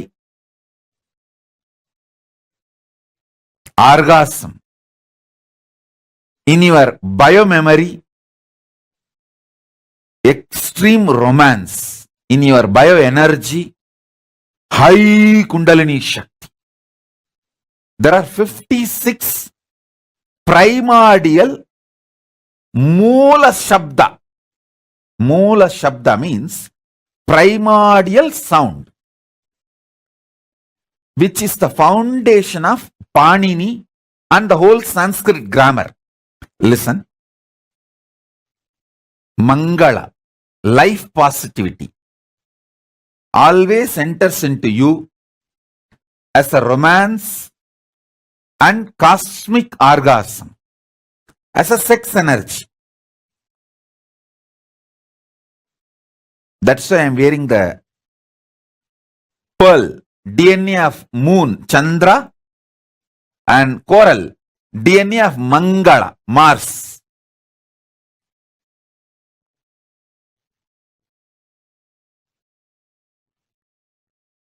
I'll bring Paramashiva's DNA through the planets, put it inside your Muladhara Chakra.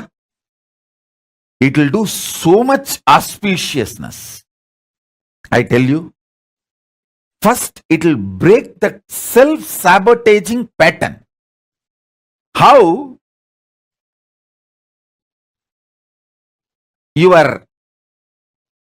The compulsive behavior of breaking your own life when things are exactly on 99th%, you will do everything.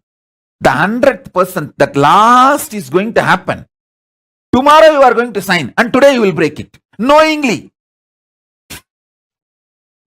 That self-sabotaging pattern gets removed when Mangala, the Mars energy, manifests in you. Mars energy manifests in you when Paramashiva's DNA is put in your root chakra, Muladhara Chakra. Which planet does self-sabotaging? Rahu does it. Rahu is the reason for that. If you worship Rahu, you will bless and you will tell, okay, I will not do that for you. You enjoy Guru and Shukra.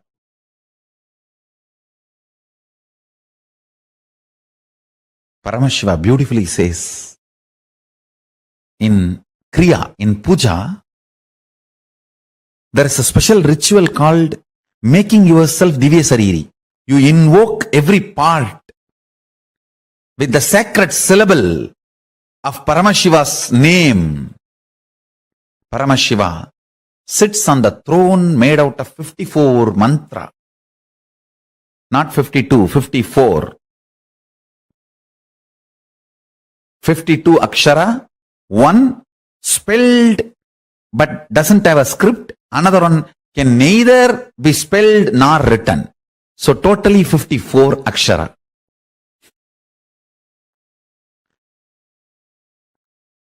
He sits on the throne which is made of these 54 Aksharas. And listen carefully. When you invoke those Aksharas in the various parts of your body, with the declaration, this part of the body, let it manifest Paramashiva and His glory, His state, space, powers and being and powerful cognitions. That part becomes Divya Sarira. If you do not feel pain during the multiple compound fracture, be guaranteed your body will not stink or rot or degrade when you leave the body. It will only be Jiva Samadhi. There will not be ordinary death. The body will not have any decay. Yoga Sarira doesn't decay. You become Divya Sarira.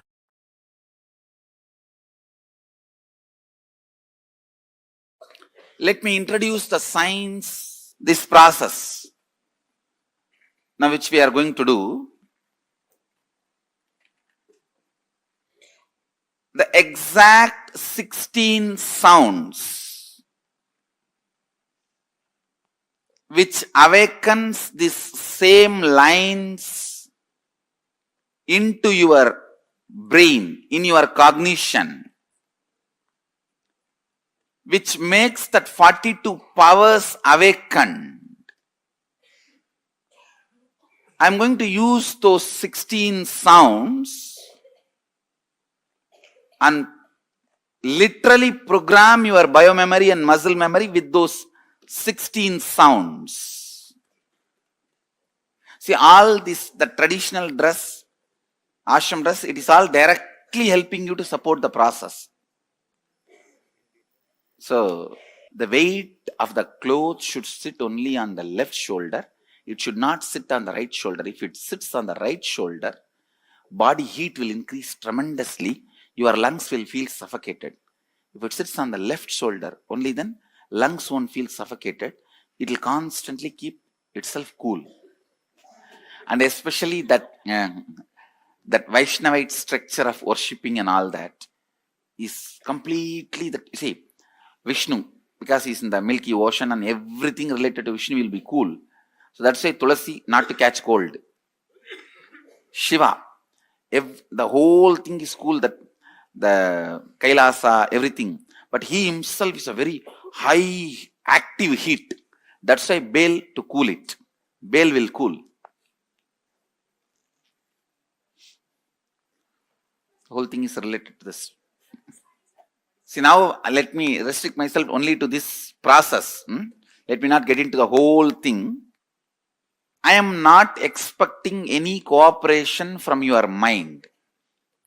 So you do not need to presume you need to be very silent, peaceful, meditating. You don't have to presume any of that. You don't have to imagine any of that. I am making it very clear. I am not expecting any cooperation from your mind. I am only expecting cooperation from your body. Means sit holding the yantra, don't scratch yourself, don't hurt yourself, like that housekeeping kind of level. That level cooperation only I am expecting from you. Nothing more than that. If at all I expect any cooperation, it is all just simple housekeeping level, which you can physically do, which you can do it using your body. Nothing else is required. So you do not have to have any stress. I free you from all psychological demand. No psychological demand. And just be free. You are going to be spending some time sitting, like when you spend time rarely seeing the sunset, or sitting in your rose garden, or just sitting with the books, not even reading, seeing pictures. Now that is one of my hobby. I have beautiful photographic books of all the temples. Lot of temples, pictorial books. I'll be sitting and watching all those temples. So how you casually spend? I tell you, if you have your own library and your own garden, you have everything you need. The garden which you love, where you spend time, and the library which you love, where you spend time. So how you spend time there? Like just sit. You don't have to plan. And if you are tensed, okay, be tensed. If you are relaxed, okay, be relaxed. I am not expecting any psychological cooperation from you. And you don't have to presume that you are supposed to be in any specific way. When I am chanting those 16 syllables, you may feel the shooting pains in the body, which will be getting released. It's like the hot flash kind of a thing. But it will not give you any suffering. Don't worry. Don't be afraid. If you are having knee pain, suddenly you will see in the knee hot flash kind of a thing. A kind of a needle entering or that kind of feelings, but it will disappear immediately. These 16 sounds, they are not even a described syllable. Please understand, it is not like a A, B. It is not like a defined separate letters.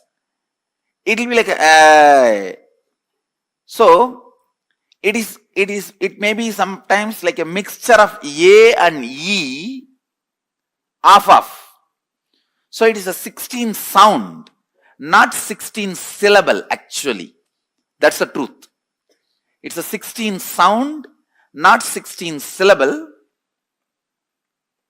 So those sounds I am going to use very intensely. Those 16 sounds form the basis of your cognition. Listen. Your cognition of love, joy, insecurity, bliss, fear, good, bad, right, wrong, all that starts in your cognition. You see that all the things you cognize get triggered in your cognition with the 16 sounds. For example, anything you experience in your life, good, bad, world, large, small, anything, it has to get triggered in your cognition, in your inner space, it should get triggered.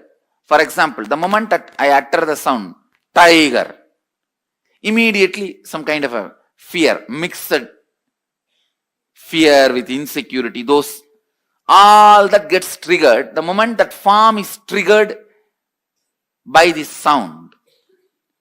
So everything in your life gets triggered in your inner space only from this 16 sound.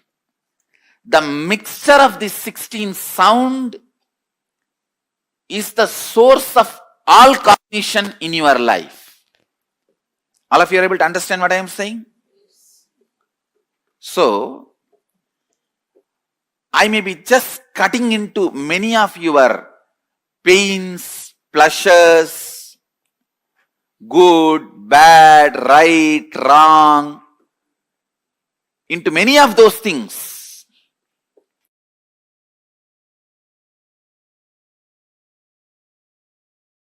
Number one, Brahma Dhyanam means being in that ultimate Parabrahma, Paramashiva, Parandama, which is the ultimate. Paramam, Paramatma, Paramashakti. All these words you can use. That Paramam, ultimate. Being in that Paramam, that is called Brahma Dhyanam. Brahma Aksharam, the syllable which puts you in that space. Mahaksharam, Brahma Aksharam. That Brahma Aksharam is this 3 dot. You can see in my own Guru's handwriting, Brahma Dhyanam, that word in Tamil it is written, and 3 dot. That 3 dot is the Brahma Akshara, ultimate mantra, which puts you in Samadhi immediately.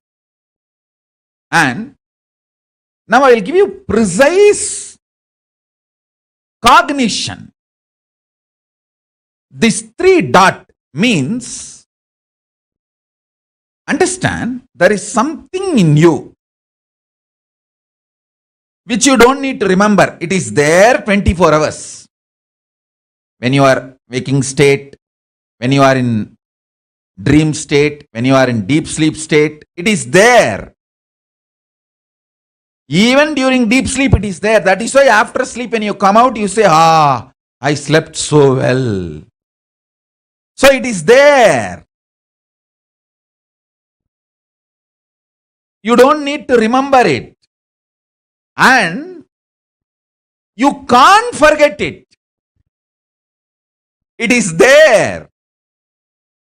Which you don't need to remember, which you can't forget, and that only remembers everything.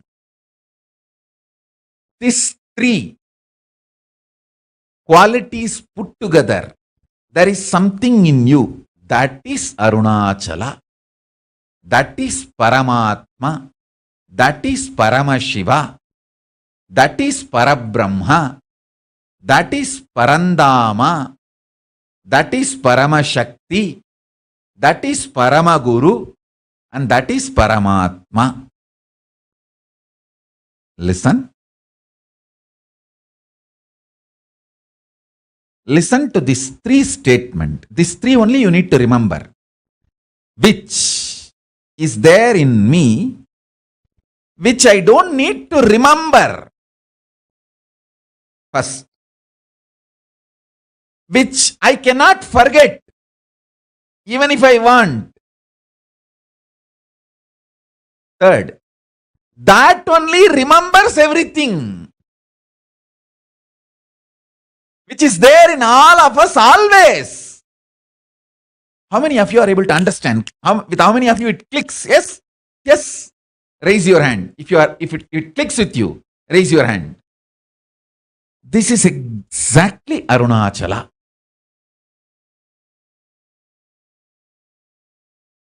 Remember that which cannot be remembered, cannot be forgotten, that only remembers everything. That is what is cognition. That is what is cognition. It is not faith. It is not belief. It is not idea. It just clicks. Sit and try to understand this. Yes, there is something in me. I don't need to remember. And I can't forget. And that only remembers me. Remembers everything. That is what is Arunachala. That is what is Paramatman. That is what is Parabrahman. That is what is Paramashiva. That is what is Parampurul. That is what is Paramashakti. That is what is Parabrahma, Parandama.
So he was guarding.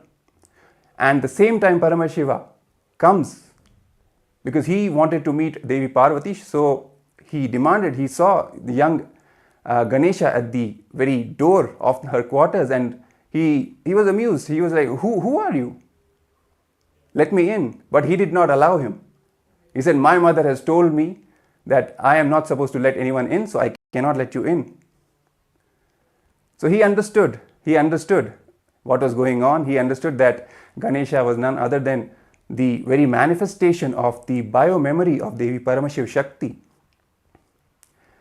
And he also understood that the boy is yet immature because he only carries the Devi's bio-memory. And he, Paramashiva, has to impart his own bio-energy to the young boy to complete him, to make him the complete manifestation of both Paramashiva and Paramashiv Shakti.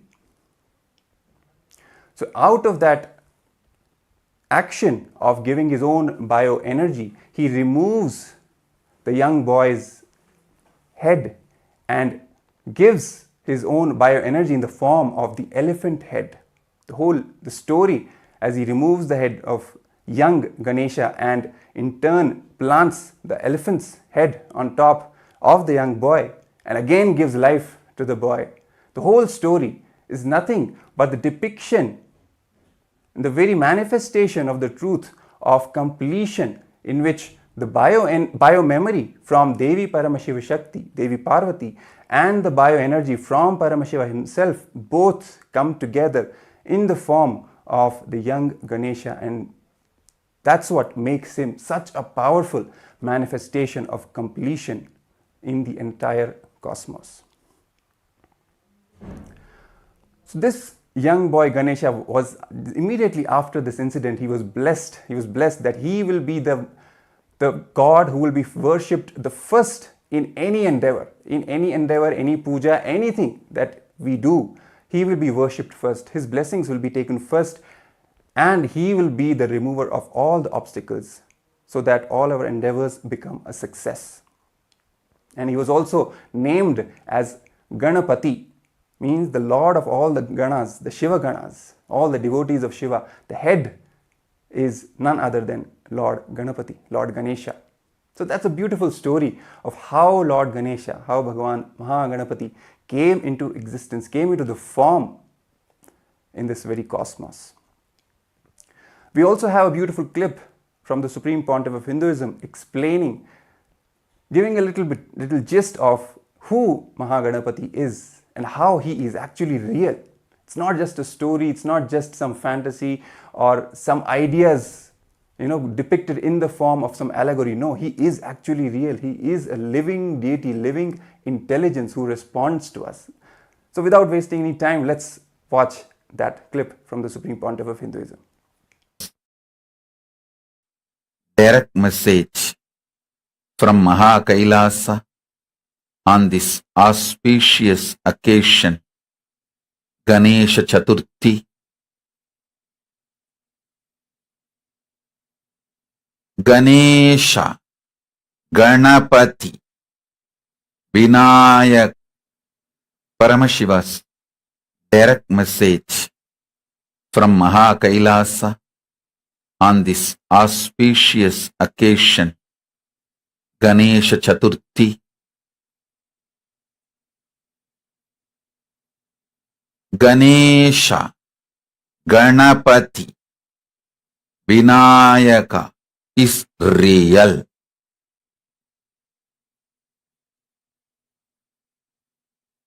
Listen. Ganapati, Ganesha, Vinayaka, Vigneshwara, Ganeshwara, Mahaganapati is real. Listen to this real truth about the real existence.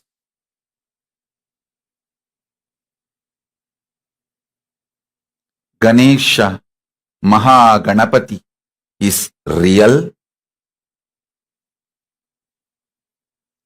He is living, alive, independent, intelligent, power.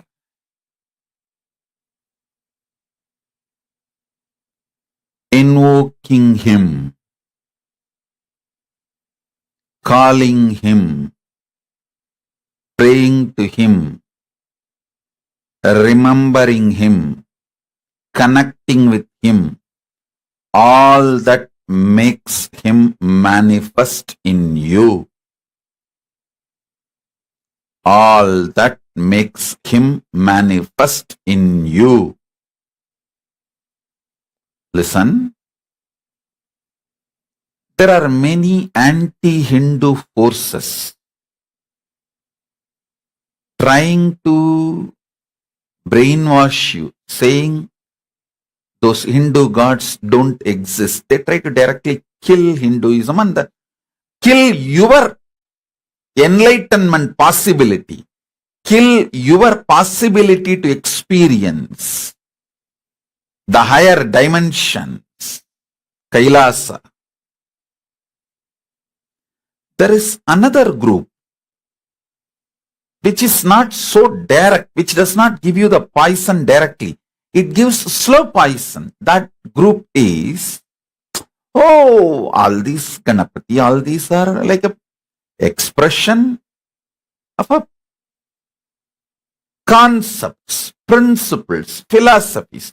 These are more like a philosophical representation. Beware of these slow poisoners. They also destroy your higher possibility in few months. The slow poisoners are more dangerous than the people who directly poison you, attack you. People who come with a direct knife, at least you know they are enemies. Who try to tell you, okay, Hindu gods all don't exist. Who try to tell, these are people come with a direct knife. Directly they want to destroy you. You know that they are enemies. But these slow poisoners are the most dangerous. And you get seduced by them. They appear so nice.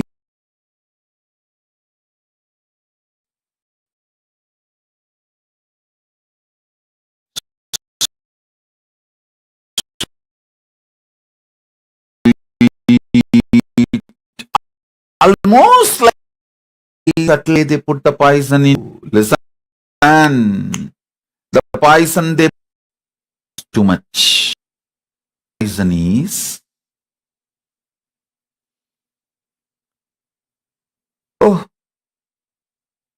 this Ganesha, all these gods are philosophical representations.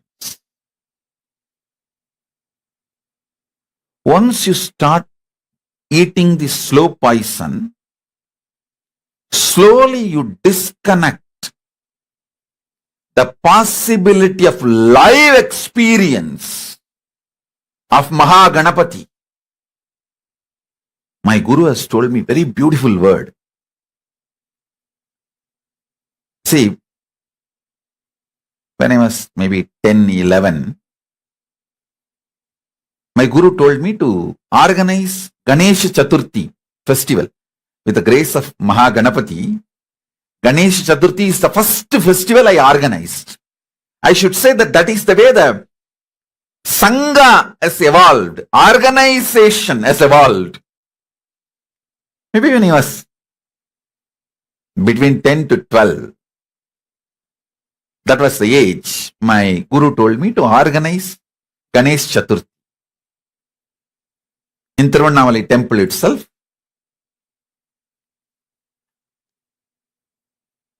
So I asked her,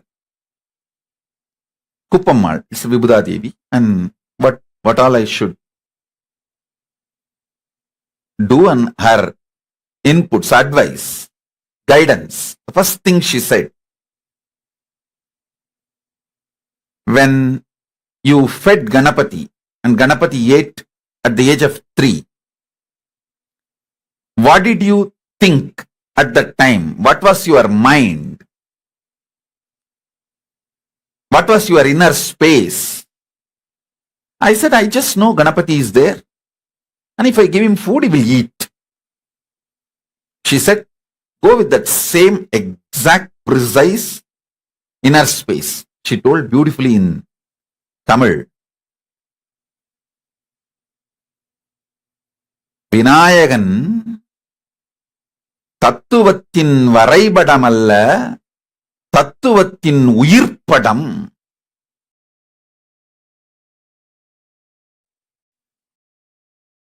தத்துவத்தின் உயிர்ப்பாடு, தத்துவத்தின் வரைப்பாடு அல்ல. He is not philosophical representation, he is manifestation of philosophy. He is not a concept drawn. He is living being, independent intelligence.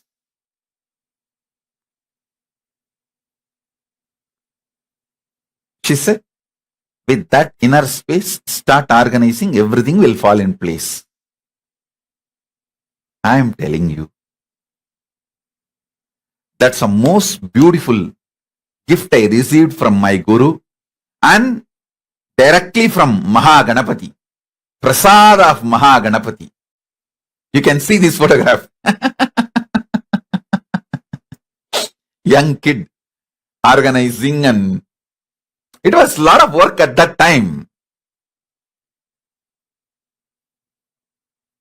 Maybe I will narrate these details.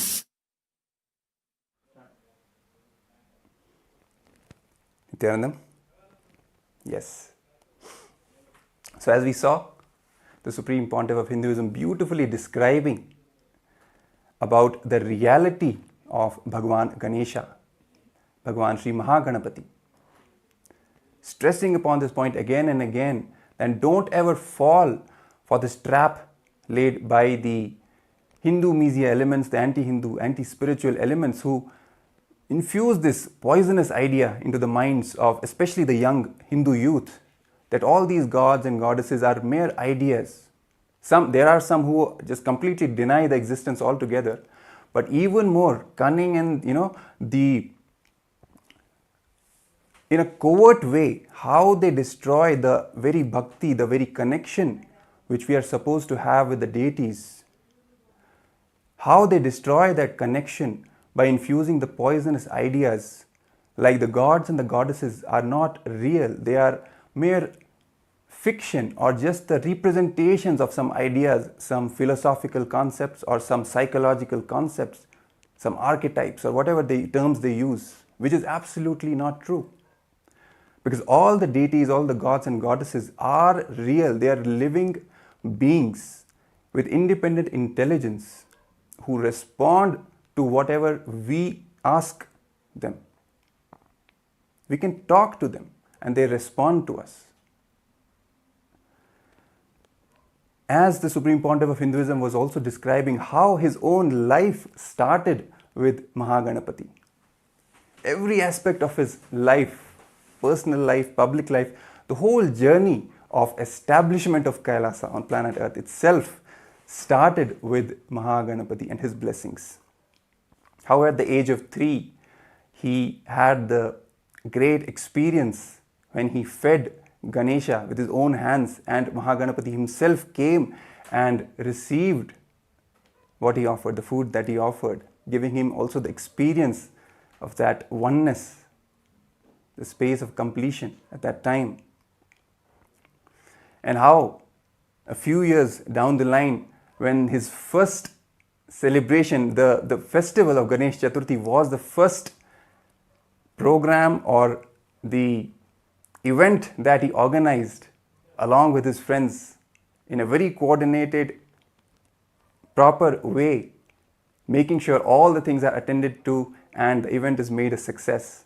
Again, Sri Mahaganapati's blessings, starting the whole manifestation of Kailasa with that one event, public event, personal event being Ganesha himself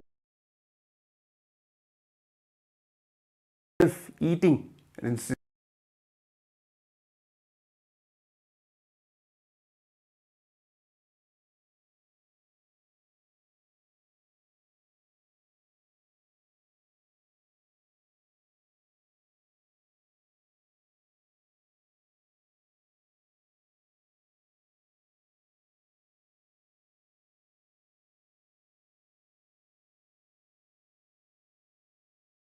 receiving the food that the Supreme Pontiff of Hinduism offered.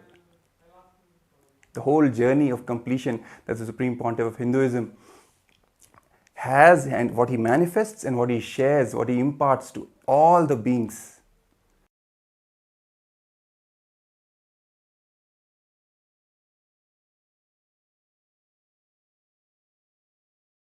With Mahaganapati. And he also says, the Supreme Pontiff of Hinduism also says that he is the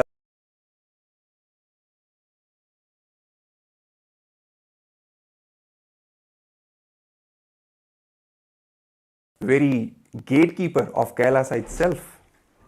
It is only with his blessings that we can even get entry into Mahakailasa.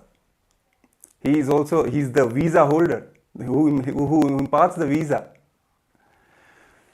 So this whole experience of Sri Mahaganapati, the powerful experience that he gives, it is for us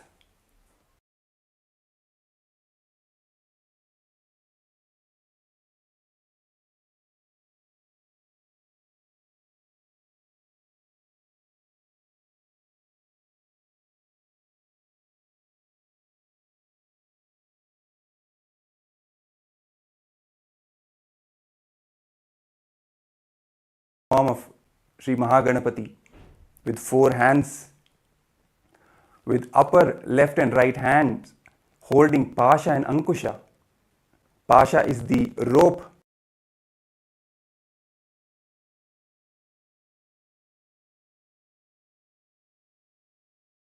time the noose, the Ankusha. It is the representative of the power of unclutching. So that even the thoughts that we have themselves cannot retain in our inner space with the power of unclutching. So with these representations, Mahaganapati holds the key to spontaneous completion. He imparts that same space of spontaneous completion to all his devotees. And at the same time, the lower 2 hands, the right hand being the Abhaya, offering refuge and protection to all his devotees, and the left hand carrying the Modaka, the sweet, symbolizing the sweetness of life itself, the enriching, the joy, the spontaneous joy which comes out of that completion, which he blesses all of us as a fruit, as a prasada. So we see the form of Ganapati and the whole space of Mahaganapati is all about perpetual completion, is all about that spontaneously being in the state of completion from moment to moment to moment. That is what the Supreme Pontiff of Hinduism has shared with us, the truth of Mahaganapati. And as we are preparing ourselves today to receive the Supreme Pontiff of Hinduism on this yet another exciting day of Ganesha Chaturthi this year, we are reigniting all these sweet initiations and memories and all the discourses which the Supreme Pontiff of Hinduism has given and the truths he has shared about Bhagavan Sri Mahaganapati with all of us. So let us watch one more small clip when the Supreme Pontiff of Hinduism and what he shares about Bhagavan Sri Mahaganapati. And as we get ready to receive the Supreme Pontiff of Hinduism for today's special live darshan and presidential address on today's special occasion of Ganesha Chaturthi.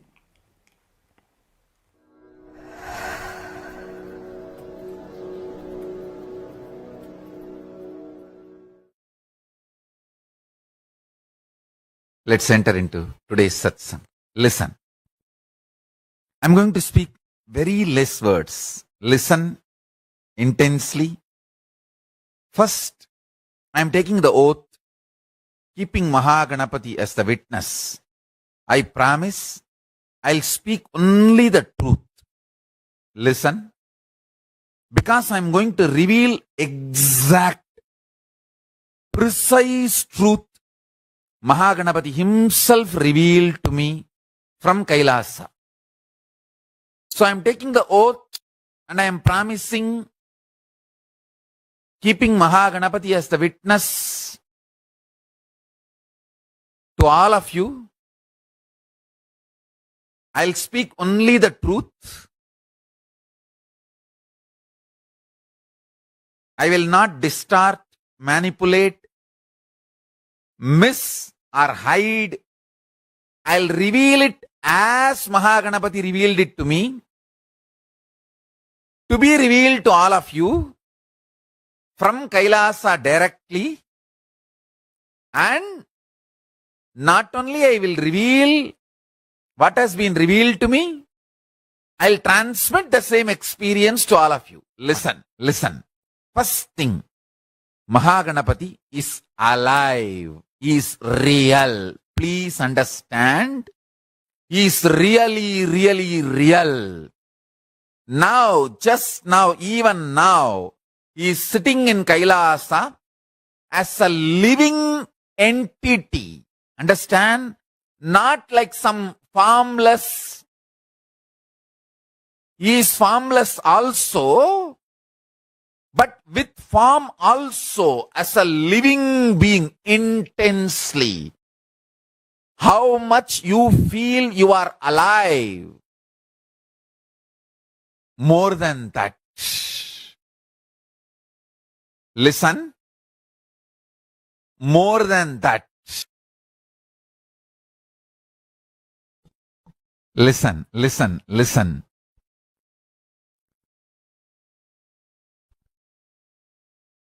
Even now, he is alive, very much alive. How intensely you feel you are alive, much more intensely he is alive.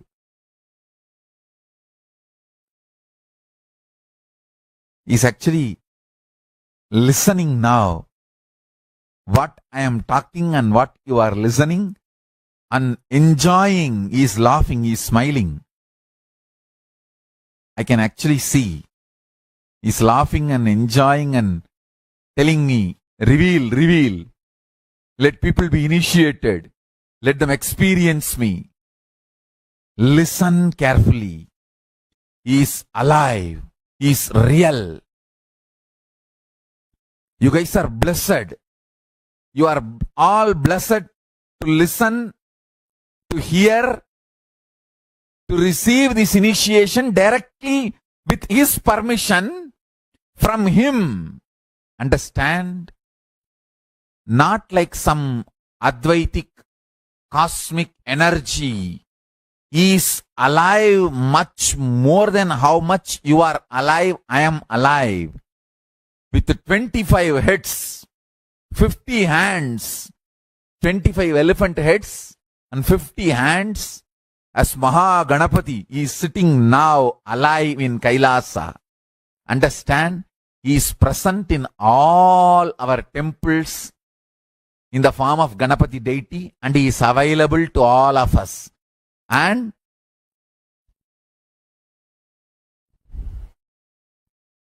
he is also accepting all our devotion, our prayers, our respects, and all the offerings we are making.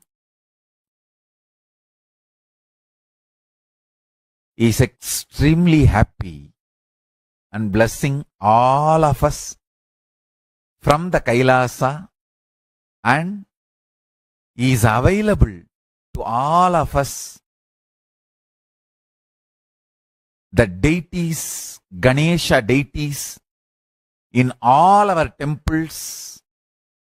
Now wherever you are all sitting, understand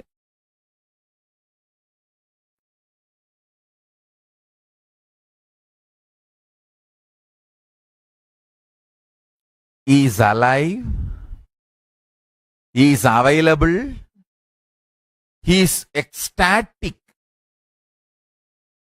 and blessing all of us, accepting all our prayers, love, devotion, offerings.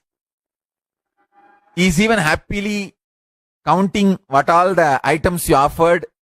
He is looking around, accepting all the food you offered, and he is also extremely compassionate. Don't think he is compassionate as per your imagination. He is extremely compassionate in a different scale altogether. Mischievous, naughty, not just eating, throwing all the food you offer, enjoying, celebrating. He is beyond any procedures, systems. He is extremely loving, blissful. Understand? I am describing him as now.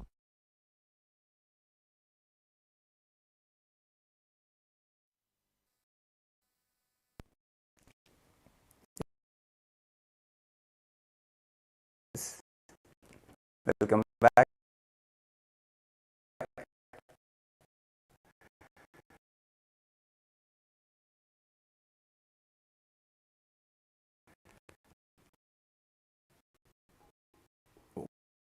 What a way of describing Bhagavan Sri Mahaganapati.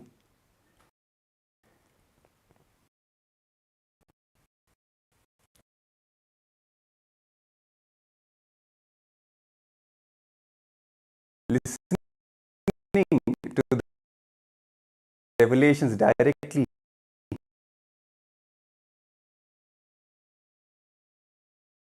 the simple becomes our reality. When the Supreme, even mischievous and naughty, and at the same time most compassionate,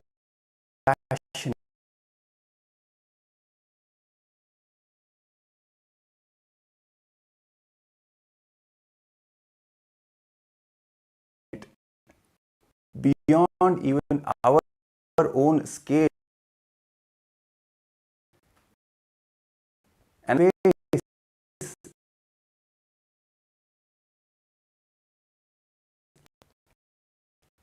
just shifts.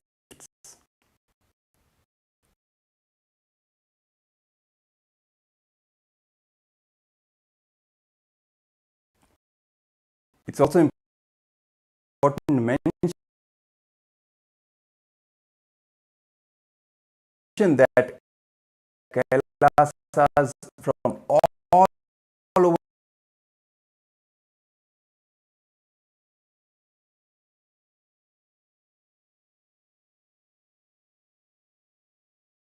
the world, all the globe, with so many auspicious in Kailasa, Ohio,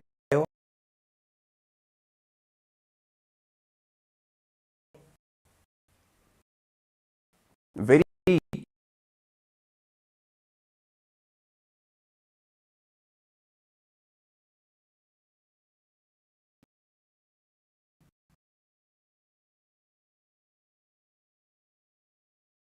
major two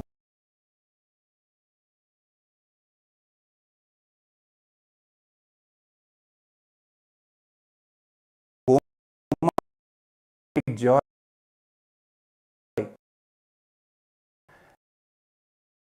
in Kailasa, in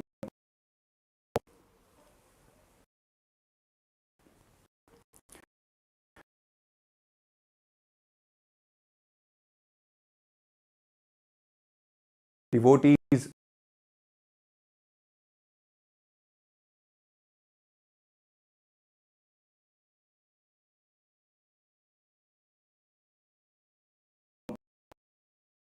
celebrations received the offerings of the devotees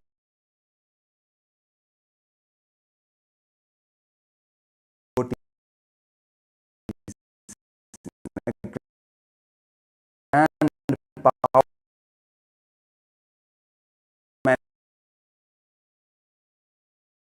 manifestation session. The Pontiff of Hinduism saying again, always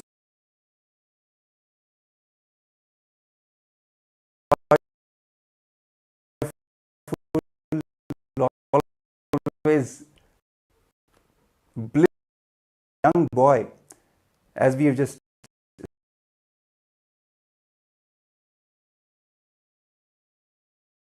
said, every year he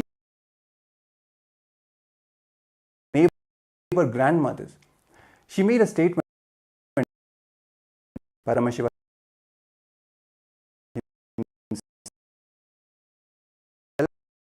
who happened in the life of the Supreme Pontiff of Hinduism.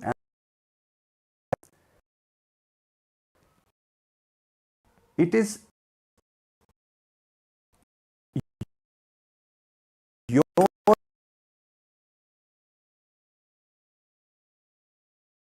ability to do, the possibility of you to wish and just offer puja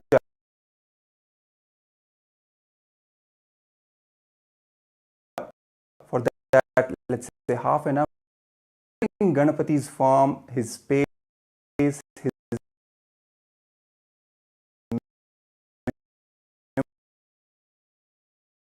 memory in our inner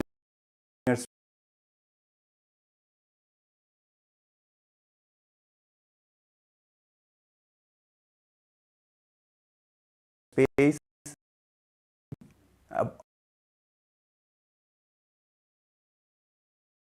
how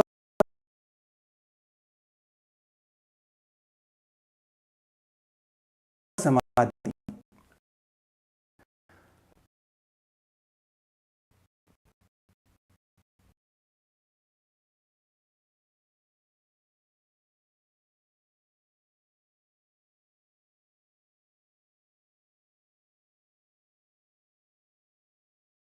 So as a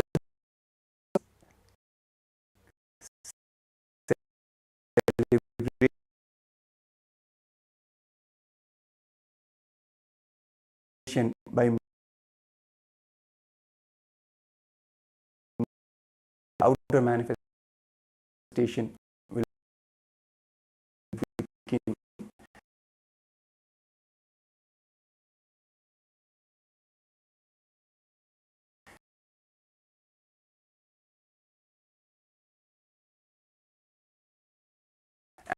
And how Arunagiri Yogeshwara himself initiated KAILASA in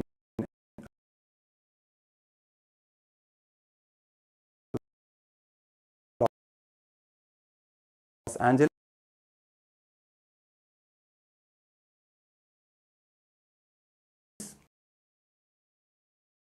their own hands, feeding,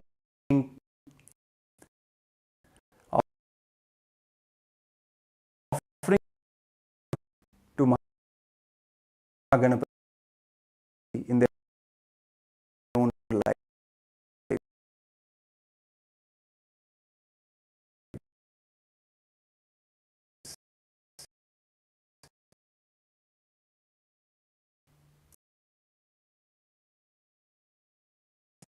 You know, some philosophical truth of intelligence.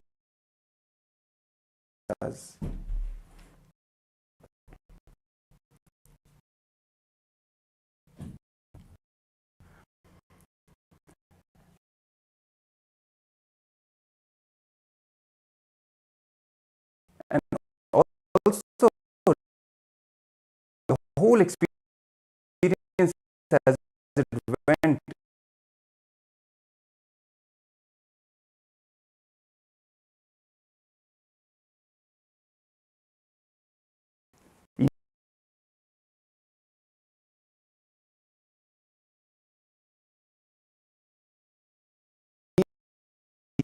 threatening that I will throw you in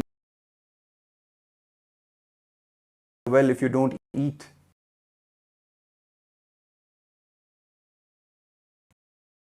How he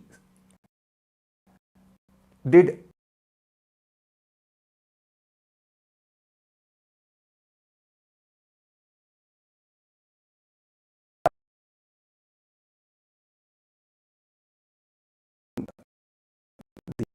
young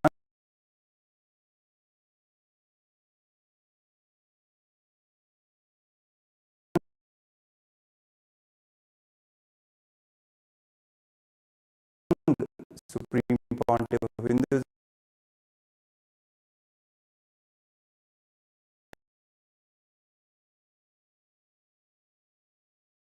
at that time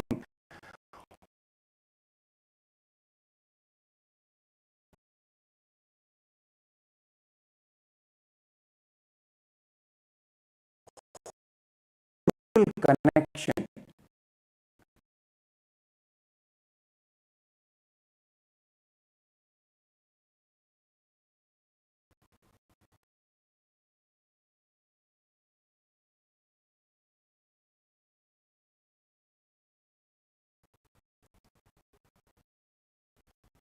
There is and entered into the space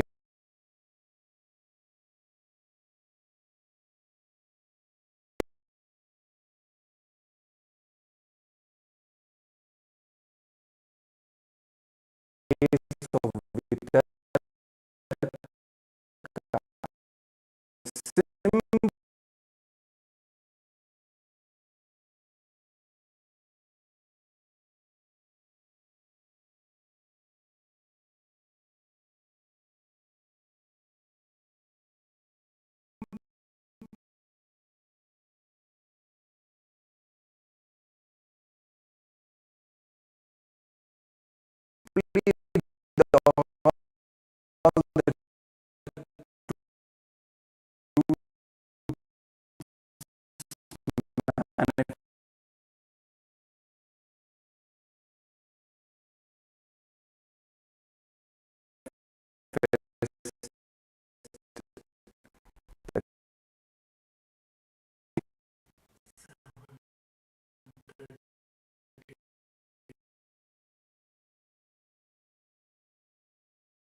all the viewers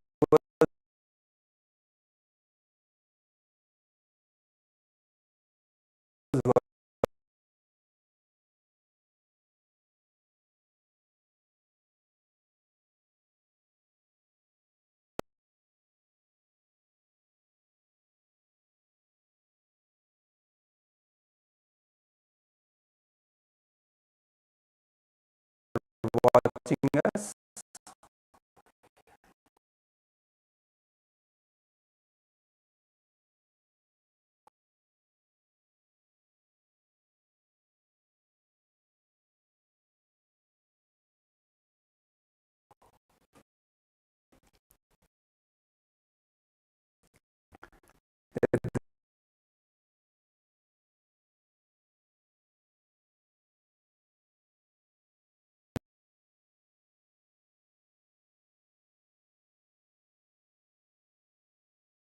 The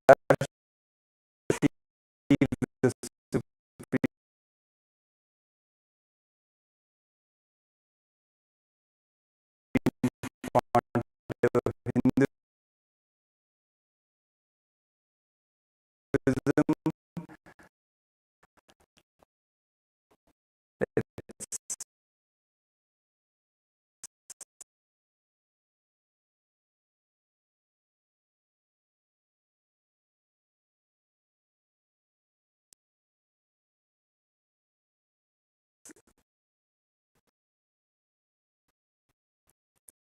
have that space.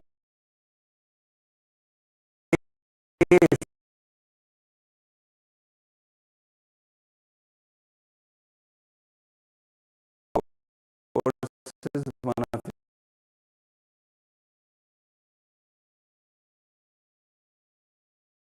his presidential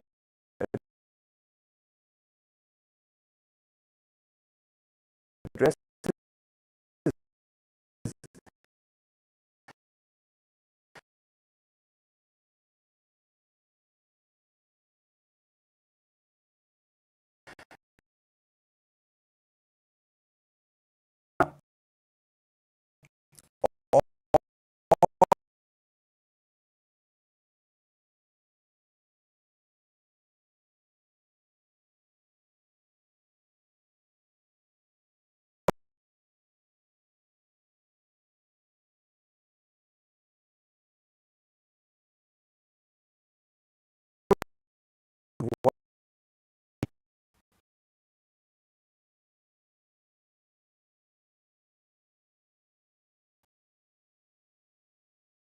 even when we are connecting to the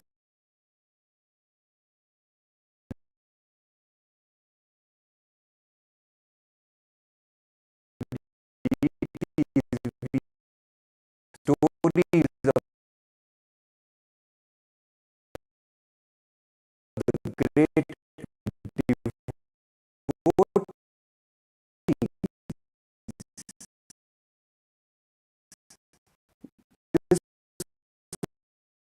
all the devotees.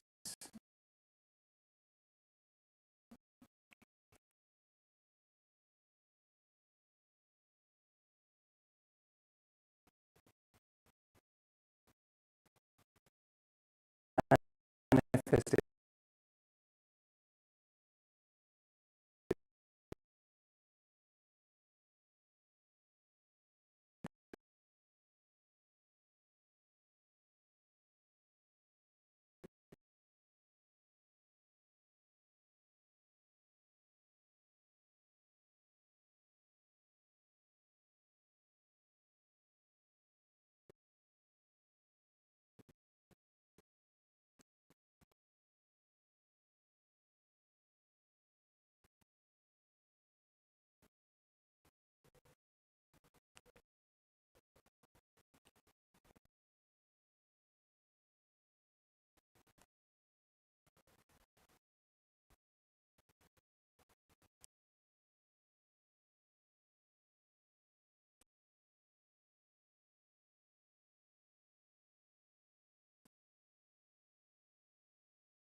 that is what the Supreme Pontiff of deities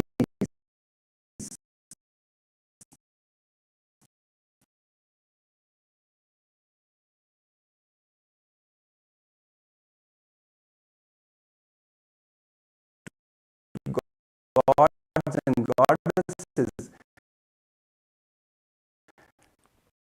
giving this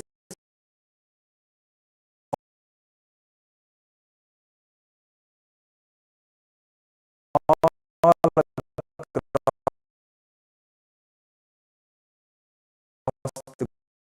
the globe.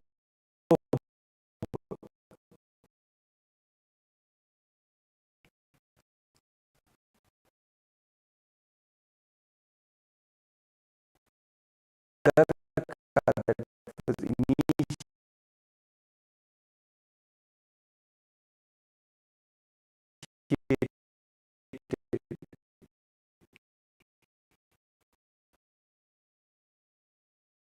by the Supreme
offerings that